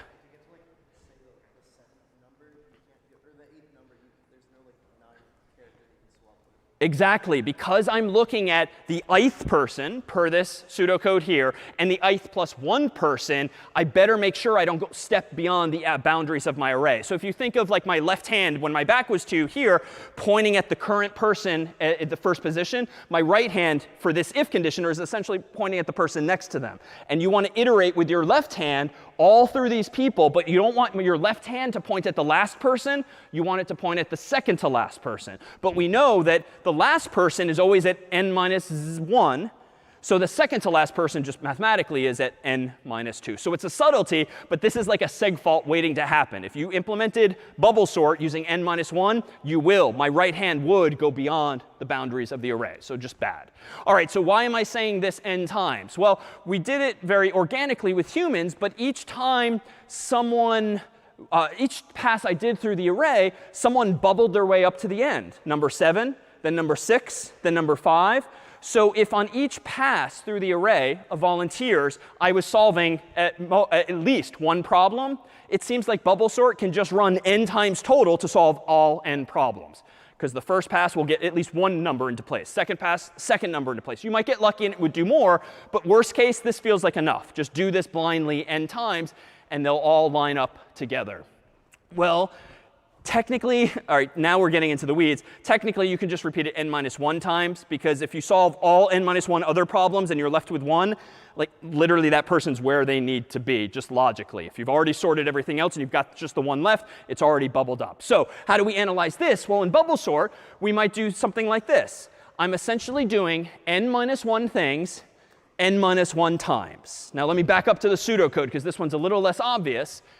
This is where you can actually mathematically infer from your loop how many steps you're taking. So this first line literally says repeat the following n minus 1 times. So that's going to translate very straightforwardly to our mathematical formula. Do something n minus 1 times. This loop, just because I'm using for loop terminology, it's framed a little differently. But if you're iterating from 0 to n minus 2, you're iterating a total of n minus 1 times. And again, the arithmetic's getting a little annoying, but this just means do the following n minus 1 times. So do n minus 1 things n minus 1 times. We can now run out the math as follows. We have the formula n minus 1 times n minus 1. We do our little FOIL method here, n squared minus 1 times n minus 1 times n plus 1. We can combine like terms, n squared minus 2n plus 1. But at this point, when n gets really large, which term are we really going to care about? This is on the order of? Yeah, n squared. So at least asymptotically means as n approaches infinity, gets really large, turns out that the upper bounds on selection sort and bubble sort are essentially the same. Now, if we really nitpicked and compared the total number of comparisons, they might differ slightly. But as n gets large, honestly, you're barely going to notice the difference, it would seem, between these two algorithms. But what about the lower bound? If the upper bound on bubble sort is also big O of n, what about the lower bound here? Well, with this pseudocode, what would the lower bound be on bubble sort, even in the best case when all of the volunteers are sorted? Any intuition? In this pseudocode. Yeah, in the middle?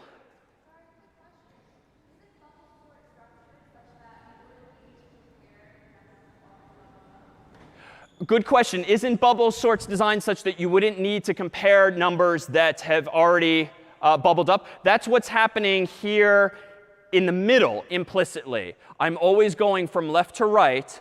But remember that even when I screwed up at the end and the last two people were out of order, I do always need to restart at the beginning, because the big numbers are going that way and the small numbers are coming this way.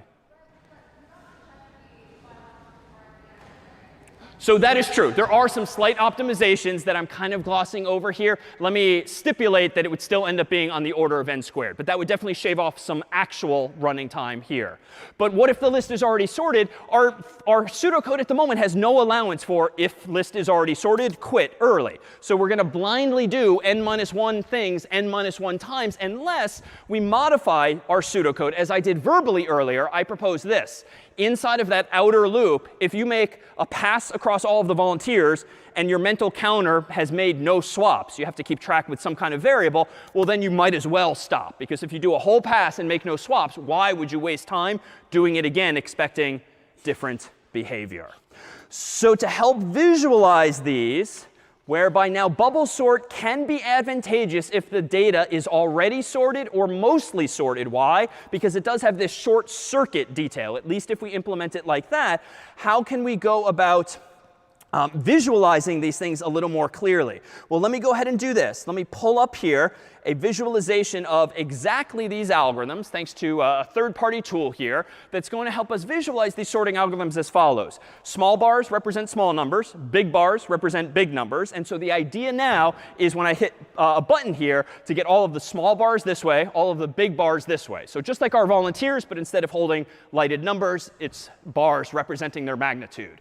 So let's go ahead and start with, for instance, selection sort. And you'll see in pink is being highlighted the current number that is being selected and then pulled all the way to the left. So this is selection sort. And again, it's selecting the next smallest element. But you can see here all the more visibly that just like my human feet were taking a lot of steps, so is this algorithm touching these elements again and again and again. And this is why the n squared is really a thing. There's got to be some inherent redundancy here. Like, why do we keep looking at the same darn elements again and again? We do, in terms of our pseudocode, need to do so. But it's this redundant comparisons that kind of explains why n squared is indeed the case. So now it's done. Small bars here, big bars there. And I had to just keep talking there to kill time because it's relatively slow. Well, let me re-randomize the array, just so we start with a different order. And now let me click on bubble sort. And you'll see similar idea, but different algorithm. So now the two bars in pink are the two that are being compared and fixed potentially if they're out of order. And you can see already that the biggest bars are bubbling their way up to the top.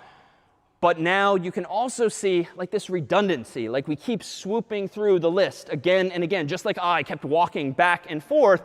And this is n squared. This is not that many bars. What, 10, 20? There's like 40 or something bars, I'm guessing. That's pretty slow already just to sort 40 numbers.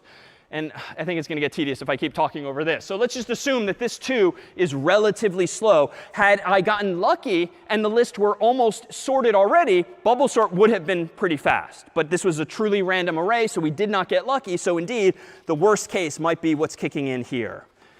So I feel like it'll be anticlimactic, like holding in a sneeze if I don't let you see the end of this. So there we go. Nothing interesting is about to happen.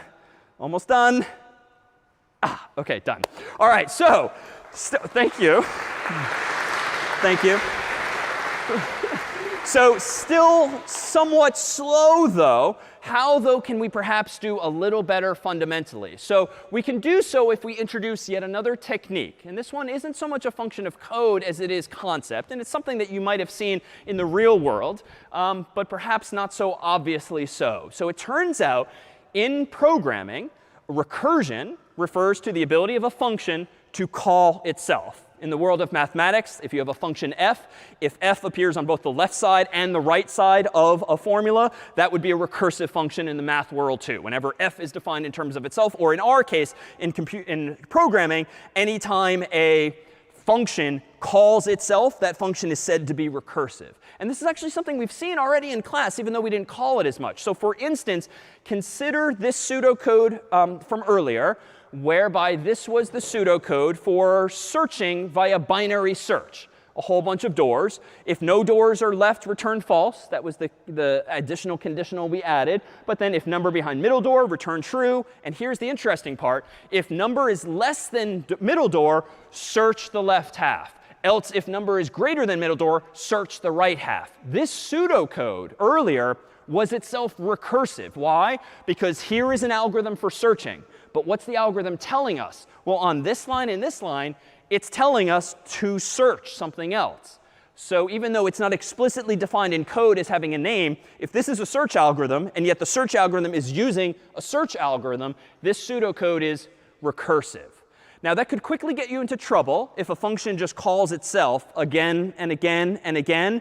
But why intuitively is it not problematic that this code, this pseudocode, calls itself? Why will the algorithm still stop? Yeah. Exactly. It has some exit condition, like if no doors less. And more importantly, anytime you search the left half, you're searching a smaller version of the problem. Anytime you search the right half, you're searching a smaller version of the problem, literally half the size. So this is why in the phone book, obviously, I couldn't tear the phone book in half infinitely many times, because it was literally getting smaller each time. So recursion is this ability to call yourself, if you will. But what's important is that you do it on a smaller problem, so that eventually you have no more problems to solve, or no more data, no more doors at all. So these two lines here would be the recursive elements here. But if we go back to week 0, we could have used recursion in some other way. So this was our pseudocode for the phone book back in week 0. And recall that we described these yellow lines as really representing a loop, some kind of cycle again and again. But there was a missed opportunity here. What if I had re-implemented this code to do this instead? Instead of saying open to middle of left half of book and then go back to line 3, like literally inducing a loop, or open to middle of right half of book and go back to line 3, inducing another loop, why don't I just recognize that what I'm staring at now is an algorithm for searching a phone book? And if you want to search a smaller phone book, like A through M or N through Z, we'll just use this same algorithm. So I can replace these yellow lines with just this, casually speaking. Search left half of book, search right half of book. This would be implicitly, and now I can shorten the whole thing, a recursive implementation of the phone book pseudocode from week 0. And it's recursive because if this is a search algorithm and you're saying go search something else, that's fine. That's recursive. But because you're searching half of the phone book, it's indeed going to get smaller and smaller. Even in the real world, or the real virtual world, you can see recursive data structures in the wild, or at least in Super Mario Brothers like this. Let me get rid of all of the distractions here and focus on this pyramid, where you have 1 block, then 2, then 3, then 4. Well, this itself is technically recursively defined in the sense that, well, what is a pyramid of height 4? Well, it's really what? How would you describe? A pyramid of height 4 is actually the same thing as a pyramid of height 3 plus 1 additional layer. Well, what's a pyramid of height 3? Well, it's technically a pyramid of height 2 plus 1 additional layer. And so even physical structures can be recursive if you can define them in terms of itself. Now, at some point, you have to say that if the pyramid is of height 1, there's just 1 block. You can't forever say it's defined in terms of a height -1, -2. You would never stop. So you have to kind of have a special case there. But let's go ahead and translate something like this, in fact, to code. Let me go back to VS Code here. And let me implement a program called iteration that refers to a loop iterating. And let me implement a very simple pyramid like that. So let me go ahead and include the CS50 library. I'll include our standard io.h, int main void, no command line arguments today. And let's go ahead and do this. Let's declare a variable called height, ask the human for the height of this pyramid. And then let's go ahead and draw a pyramid of that height. Now, of course, draw does not yet exist. So I'm going to need to invent the draw function. Let me go ahead and define a function that doesn't have a return value. It's just going to have side effects. It's just going to print bricks on the screen. Call draw, and it takes in an integer n as its input. And how am I going to implement this? Well, again, I want to print 1 block, then 2, then 3, then 4. That's pretty straightforward, at least once you're comfortable with loops. Let me go back to the code here. Let me go ahead and say for int I gets 0, I is less than n, I plus plus. And that's going to iterate essentially row by row. And on each row, I want to print out 1, then 2, then 3, then 4 bricks. But I'm iterating from 0 to 1 to 2 to 3. So I think that's OK. I can just say something like for int j gets 0. J, let's be clever about this, is less than I, j plus plus. And now let me go ahead and inside of this loop, I think I can get away with just printing out a single hash sign. But then outside of that loop, similar to last week, I'm going to print my new line separately. So a little non-obvious at first, but this outer loop iterates row by row, line by line, if you will. And then the inner loop just makes sure that when I equals 0, let's see. Oh, nope, there's a bug. I need to make sure that it's j is less than I plus 1. So when I is 0 on my first line of output, I'm going to print out 1 brick. When I is 1, I'm going to print out 2 bricks, and so forth. So let me go ahead and run make iteration. All right. And now seems to compile. Uh-oh. Implicit declaration of function draw. So I'm making week 1 mistakes again. What? Say again? Yeah, the prototype is missing. I didn't declare it at the top. That's an easy fix, and the only time really it's OK and necessary to copy paste. Let me copy the function's declaration there, end it with a semicolon, so that Clang now knows that draw will exist. Make iteration. Now it works. Thank you. /iteration. We'll type in something like 4, and there we have it. Our pyramid of height 1, 2, 3, 4 that looks pretty similar to this, albeit using hashes. So that's how we would have implemented this like 2 weeks ago in week 1, maybe last week, but just using arrays. But let me propose that we could do something recursively instead. Let me close this version of the code, and let me go back to VS Code and open up Recursion.c just to demonstrate something recursively. And I'll do it incorrectly deliberately the first time. So let me include CS50.h. Let me include standardIO.h. Let me do int main void. And let me just blindly draw a pyramid initially of height 1. But now in my draw function, let me re-implement it a little differently. So my draw function this time is still going to take a number n, but that's how many hashes it's going to print. So let's do for int I gets 0, I is less than n, I plus plus. Then let's go ahead and print out a single hash mark here. And then after that, let's print out the end of the line, just as before. But now this, of course, is only going to draw a single row. It's going to print out 1 hash or 2 hashes or 3 hashes, but only on 1 line. Let me now incorrectly, but just kind of curiously say, all right, well, if this draws a pyramid of height 1, let's just use ourselves to draw a pyramid of height n plus 1. So the first time I call draw, it will print out 1 hash. Then the second time I call draw, it will print out 2 hashes, then 3, then 4. So we're kind of laying these bricks down from top to bottom. Make recursion. Whoops, I screwed up again. So let's copy the prototype here. Let's put this down over here, semicolon. Let's do this again. Make recursion. All right, all good. /recursion. And now let me increase the size of my terminal window just so you can see more of the output. And here we have. OK, bad, but thank you. So we have an infinitely tall pyramid, and it's just flying across the screen, which is why it looks kind of like a mess.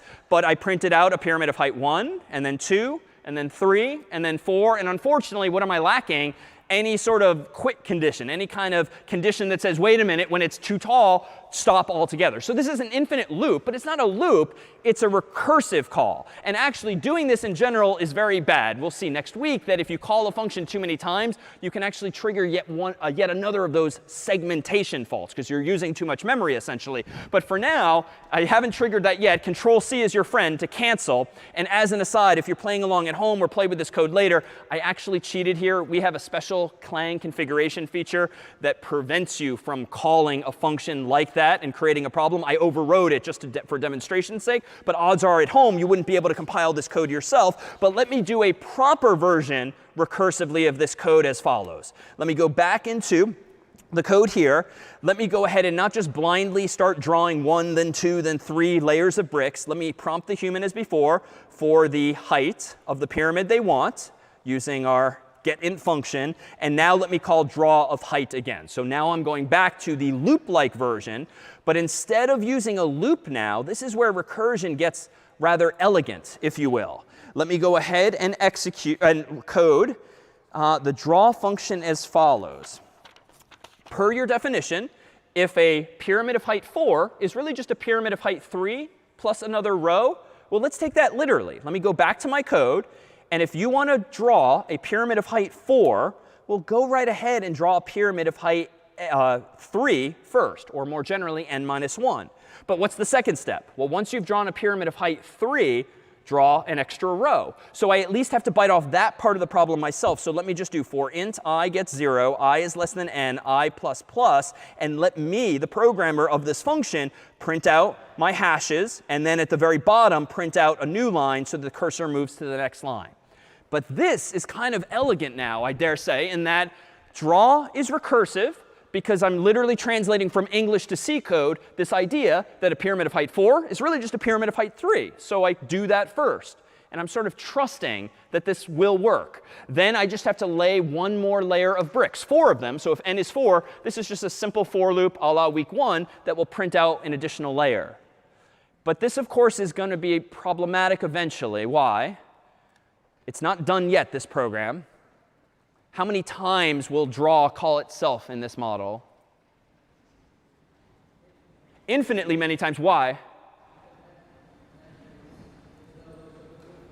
Yeah, there's no equivalent of quit. Like if you've printed enough already, then quit. Well, how do we capture that? Well, I don't think we want this to go negative, right? It would make no sense to draw a negative height pyramid. So I think we can just pluck off, as the programmer, an easy case, an easy answer, a so-called base case. And I'm just going to do this. At the top of my draw function, let me just say if n is less than, or heck, less than or equal to 0, that's it.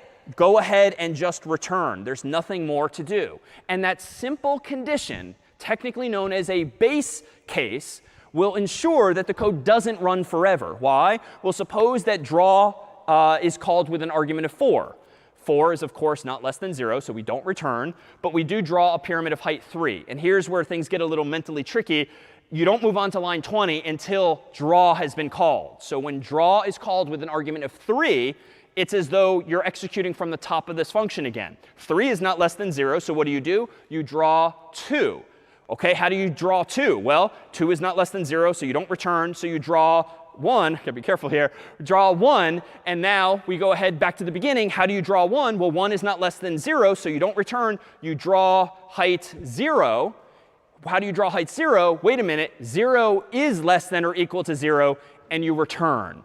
And so it's kind of like this mental stack, this to-do list. You keep postponing executing these lower lines of code because you keep restarting the draw function until finally one of those function calls says there's nothing to do, return. And now the whole thing starts to unravel, if you will. And you pick back up where you left off. And this is perhaps the best scenario. We won't do it in class, but if you'd like to wrestle through this on your own, using debug 50 to keep stepping into each of those lines logically, you'll see exactly what's actually happening. So let me go to my terminal and do make recursion, which is now this correct version of the code, /recursion. Let's type in a height of 4. And voila, now we have that same pyramid, not using iteration per se, though admittedly we're using iteration to print the additional layer. We're now using draw recursively to print all of the smaller pyramids that need come before it. No, the question is, can you only use recursion with a void function? No, not at all. In fact, it's very common to have a return value, like an integer or something else, so that you can actually do something constructively with that actual value. Other questions on this? Say a little louder. When is line 21 getting executed? So if you continue to unwrap, let me scroll down a bit more so you can see the top of the code. So line 21 will be executed once line 19 is done executing itself. Now, in the story I told, we kept calling draw again again. But as soon as one of those function calls, where n equals 0, returns immediately, then we don't keep drawing again and again. So now if you kind of think of the process as reversing, then you continue to line 21. Then line 21 again. Then line 21 again. And as the sort of logic unravels. And next week, we'll actually paint a picture of what's actually happening in the computer's memory. But for now, it's very similar to the pseudocode for the phone book. You're just searching again and again. But you're waiting until the very end to get back the final result. Google now, whom I keep mentioning by coincidence today, is full of programmers, of course. Here's a fun exercise. Let me go back to a browser here real quick. If you've ever gone to, give me 1 second before switching over. Let's see. Give me 1 second. Come on. Sorry. Here we go. I've just gone. Well, let's not do this. Let's see. CS50. What's the best way to do this? Apologies. Futzing. OK, let's do this so that there's nothing saved here. So here's Google, or here's a Chrome browser. I'm going to go ahead and search for recursion, because I want to learn a little something about recursion. Here is kind of an internet meme or joke. If I zoom in here, the engineers at Google are kind of funny.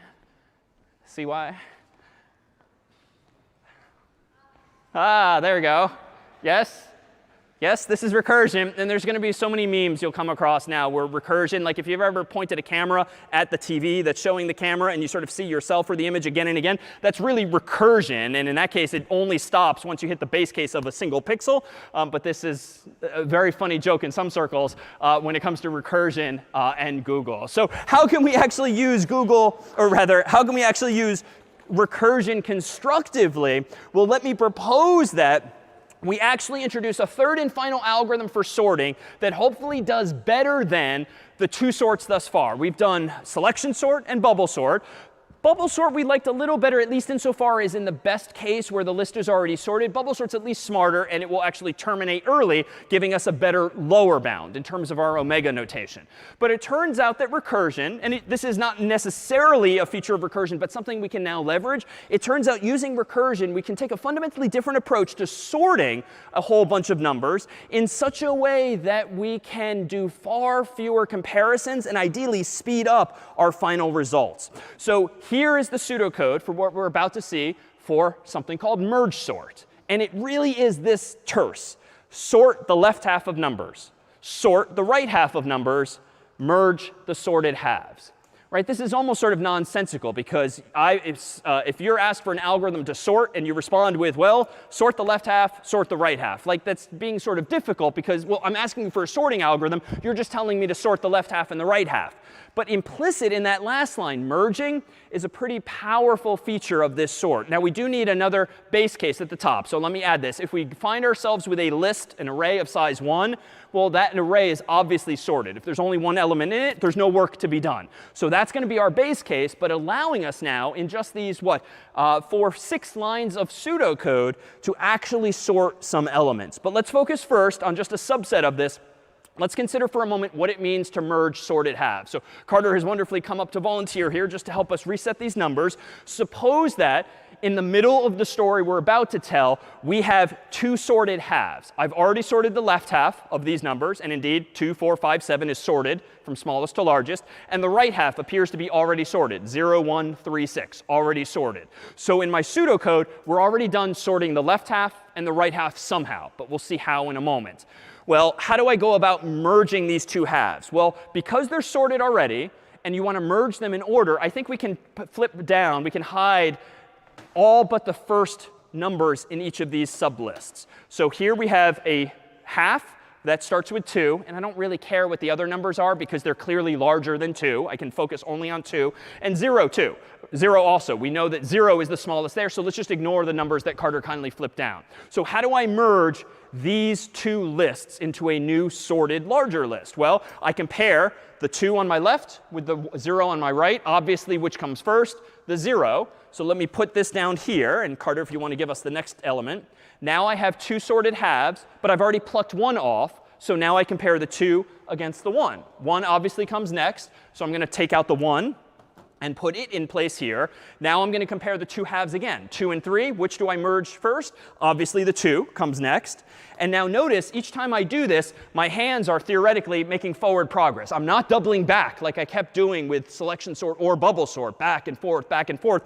My fingers are constantly advancing forward, and that's going to be a key detail. So I compare 4 and 3. 3 obviously. I compare 4 and 6. 4 obviously. I compare 5 and 6, 5 obviously.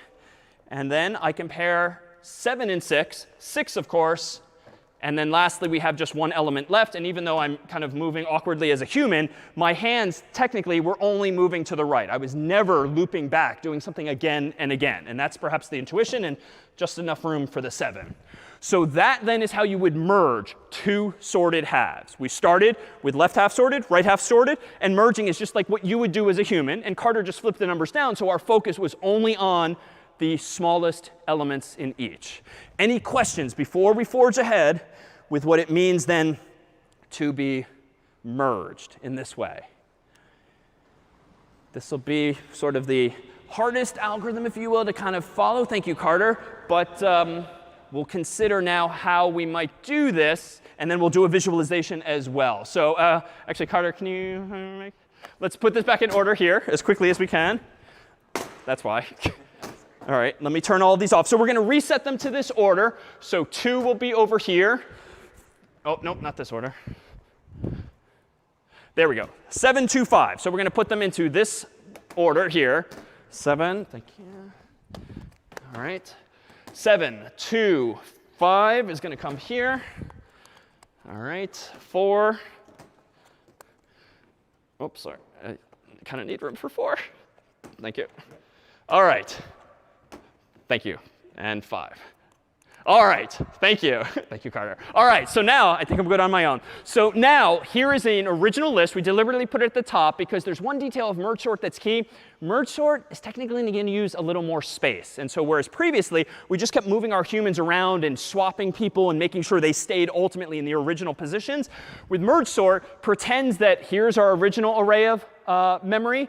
I'm going to need at least one other array of memory. And I'm going to cheat, and I'm going to use even more memory. But technically, I could actually go back and forth between one array and a secondary array. But it is going to take me more space. So how do I go about implementing merge sort on this code? Well, let's consider this. Here's an array of size 8. If only one number quit, obviously not applicable. So let's focus on the juicy part there. Sort the left half of the numbers. All right, how do I sort the left half of the numbers? I'm going to just nudge them over just to be clear which is the left half. Here is now a sub list of size 4. How do I sort the left half? Well, do I have an algorithm for sorting? Yeah, what do I do? Here's a list of size 4. How do I sort it? What's step 1? Sort the left half. So I now sort of conceptually in my mind take this sublist of size 4, and I sort it by first sorting the left half, focusing now on the 7 and 2. All right, here's a list of size 2. How do I sort a list of size 2? Sorry? I think we just keep following our instructions. Sort the left half. All right, here is a list of size 1. How do I sort a list of size 1? I'm done. Like, it's done. So I leave this alone. What was the next step in the story? I've just sorted the left half of the left half of the left half. What comes next? I sort the right half of the left half of the left half. And I'm done, because it's just a list of size 1. What comes after this? Merge. So this is where it gets a little trippy, because you have to remember where we're pausing the story to do things recursively again and again. But if I've just sorted the left half and I've just sorted the right half, now I merge them together. This is a super short list, so we don't need Carter's help here as before. But I think the first number I take here is the 2. And then the second number I take, because it's the only option, is the 7. But what's nice now is that notice the left half of the left half is indeed sorted, because I trivially sorted the left half of it and the right half of it, but then merging is really where the magic happens. All right, again, if you rewind now in your mind, if I've just sorted the left half of the left half, what happens next?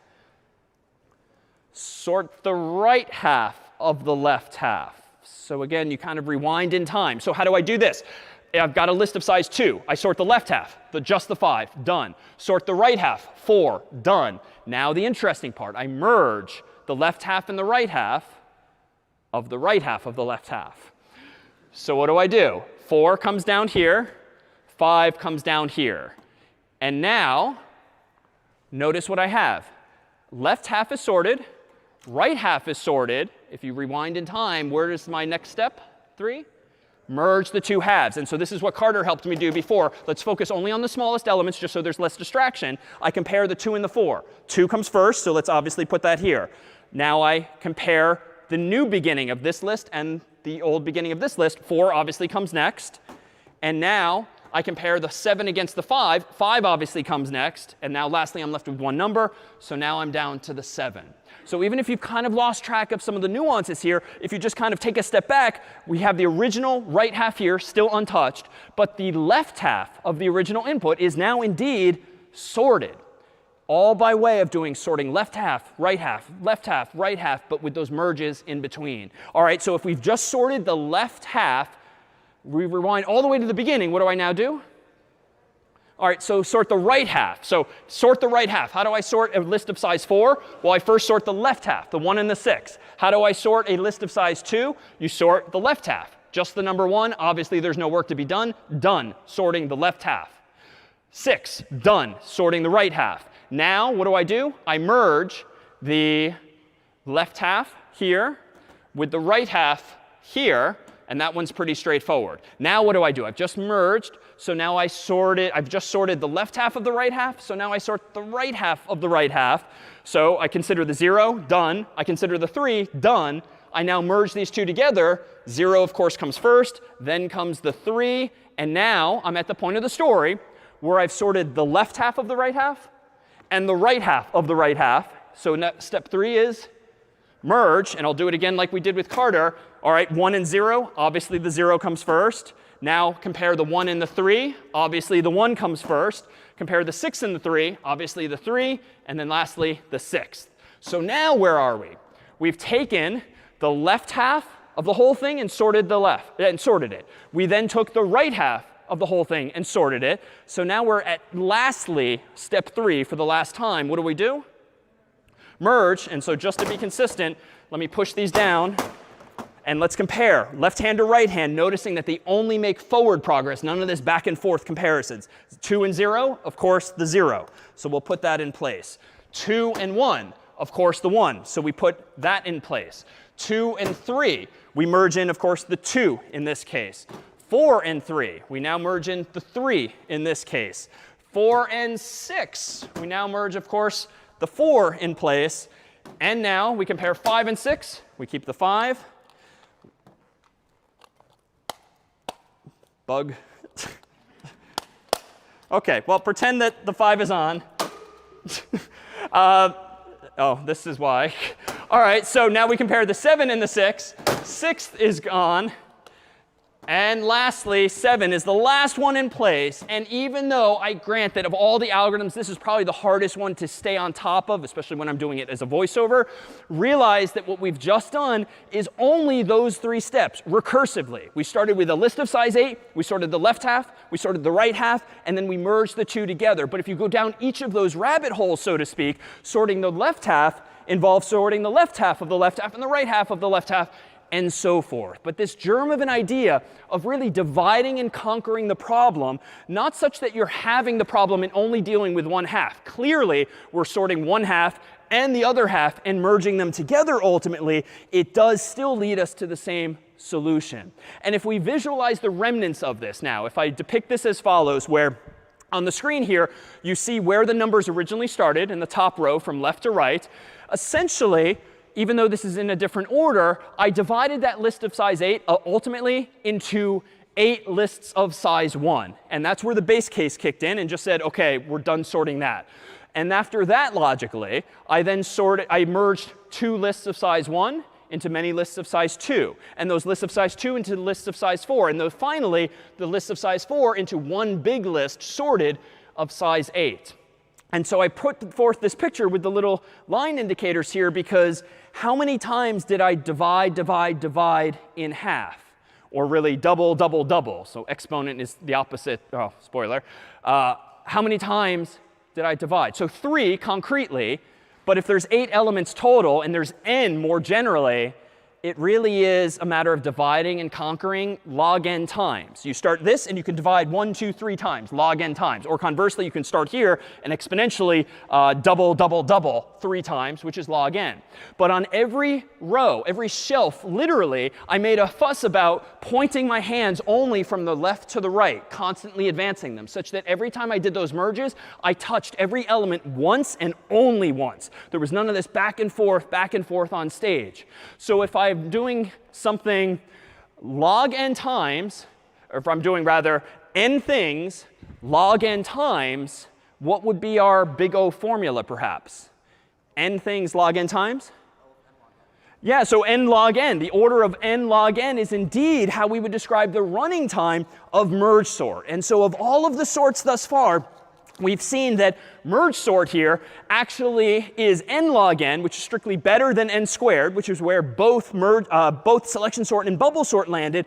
But it's also slower than linear search, for instance. But you would rather expect that. If you have to do a lot of work up front sorting some elements versus just searching them, you're going to have to put in more effort. And so the question of whether or not you should just search something blindly with linear search and not bother sorting it really boils down to, can you afford to spend this amount of time? And if you're the Googles of the world, odds are you don't want to be searching their database linearly every time. Why? Because you can sort it once and then benefit millions, billions of people subsequently using something like binary search, or frankly, in practice, something even fancier and faster than binary search. But there's always going to be this trade-off. You can achieve binary search only if the elements are sorted. How much does it cost you to sort them? Well, maybe n squared if you use some of the earlier algorithms. But it turns out n log n is pretty fast as well. So at the end of the day, these running times involve trade-offs. And indeed, in merge sort 2, I should note that the lower bound on merge sort is also going to be omega of n log n. As such, we can describe it in terms of our theta notation, saying that merge sort is indeed in theta of n log n. So generally speaking, probably better to use something like merge sort or some other algorithm that's in n log n. In practice, most programmers are not implementing these sorting algorithms themselves. Odds are they're using a library off the shelf that themselves have made the decision as to which of these algorithms to do. But generally speaking, and we're seeing now this for the first time, if you want to improve time, like use less time, write faster code, you've got to pay a price. And that might be your human time. Just takes you more time to code up something more sophisticated, more difficult to implement. Or you need to spend something like space. And as these shelves suggest, that too is one of the key details of merge sort. You can't just have the elements swapping in place. You need at least an auxiliary array so that when you do the merging, you have a place to put them. And this is excessive, this amount of memory. I could have just gone back and forth between top shelf and bottom shelf, but it's a little more interesting to go top down. But you do need more space. Back in the day, decades ago, space was really expensive. And so you know what? It might have been better to not use merge sort, use bubble sort or selection sort even, or some other algorithm altogether. Nowadays, space is relatively cheap, and so these are more acceptable trade-offs. But it totally depends on the application. The very last thing we thought we'd do is show you an actual comparison of some of these sorting algorithms. It's about 60 seconds long, and it will compare for you selection sort, bubble sort, and merge sort in parallel, simultaneously, with some fun sorting music, showing you ultimately what it really means to be an O of n squared, or better yet, big O of n log n. If we could dim the lights for drama's sake. Selection on the top, bubble on the bottom, merge in the middle.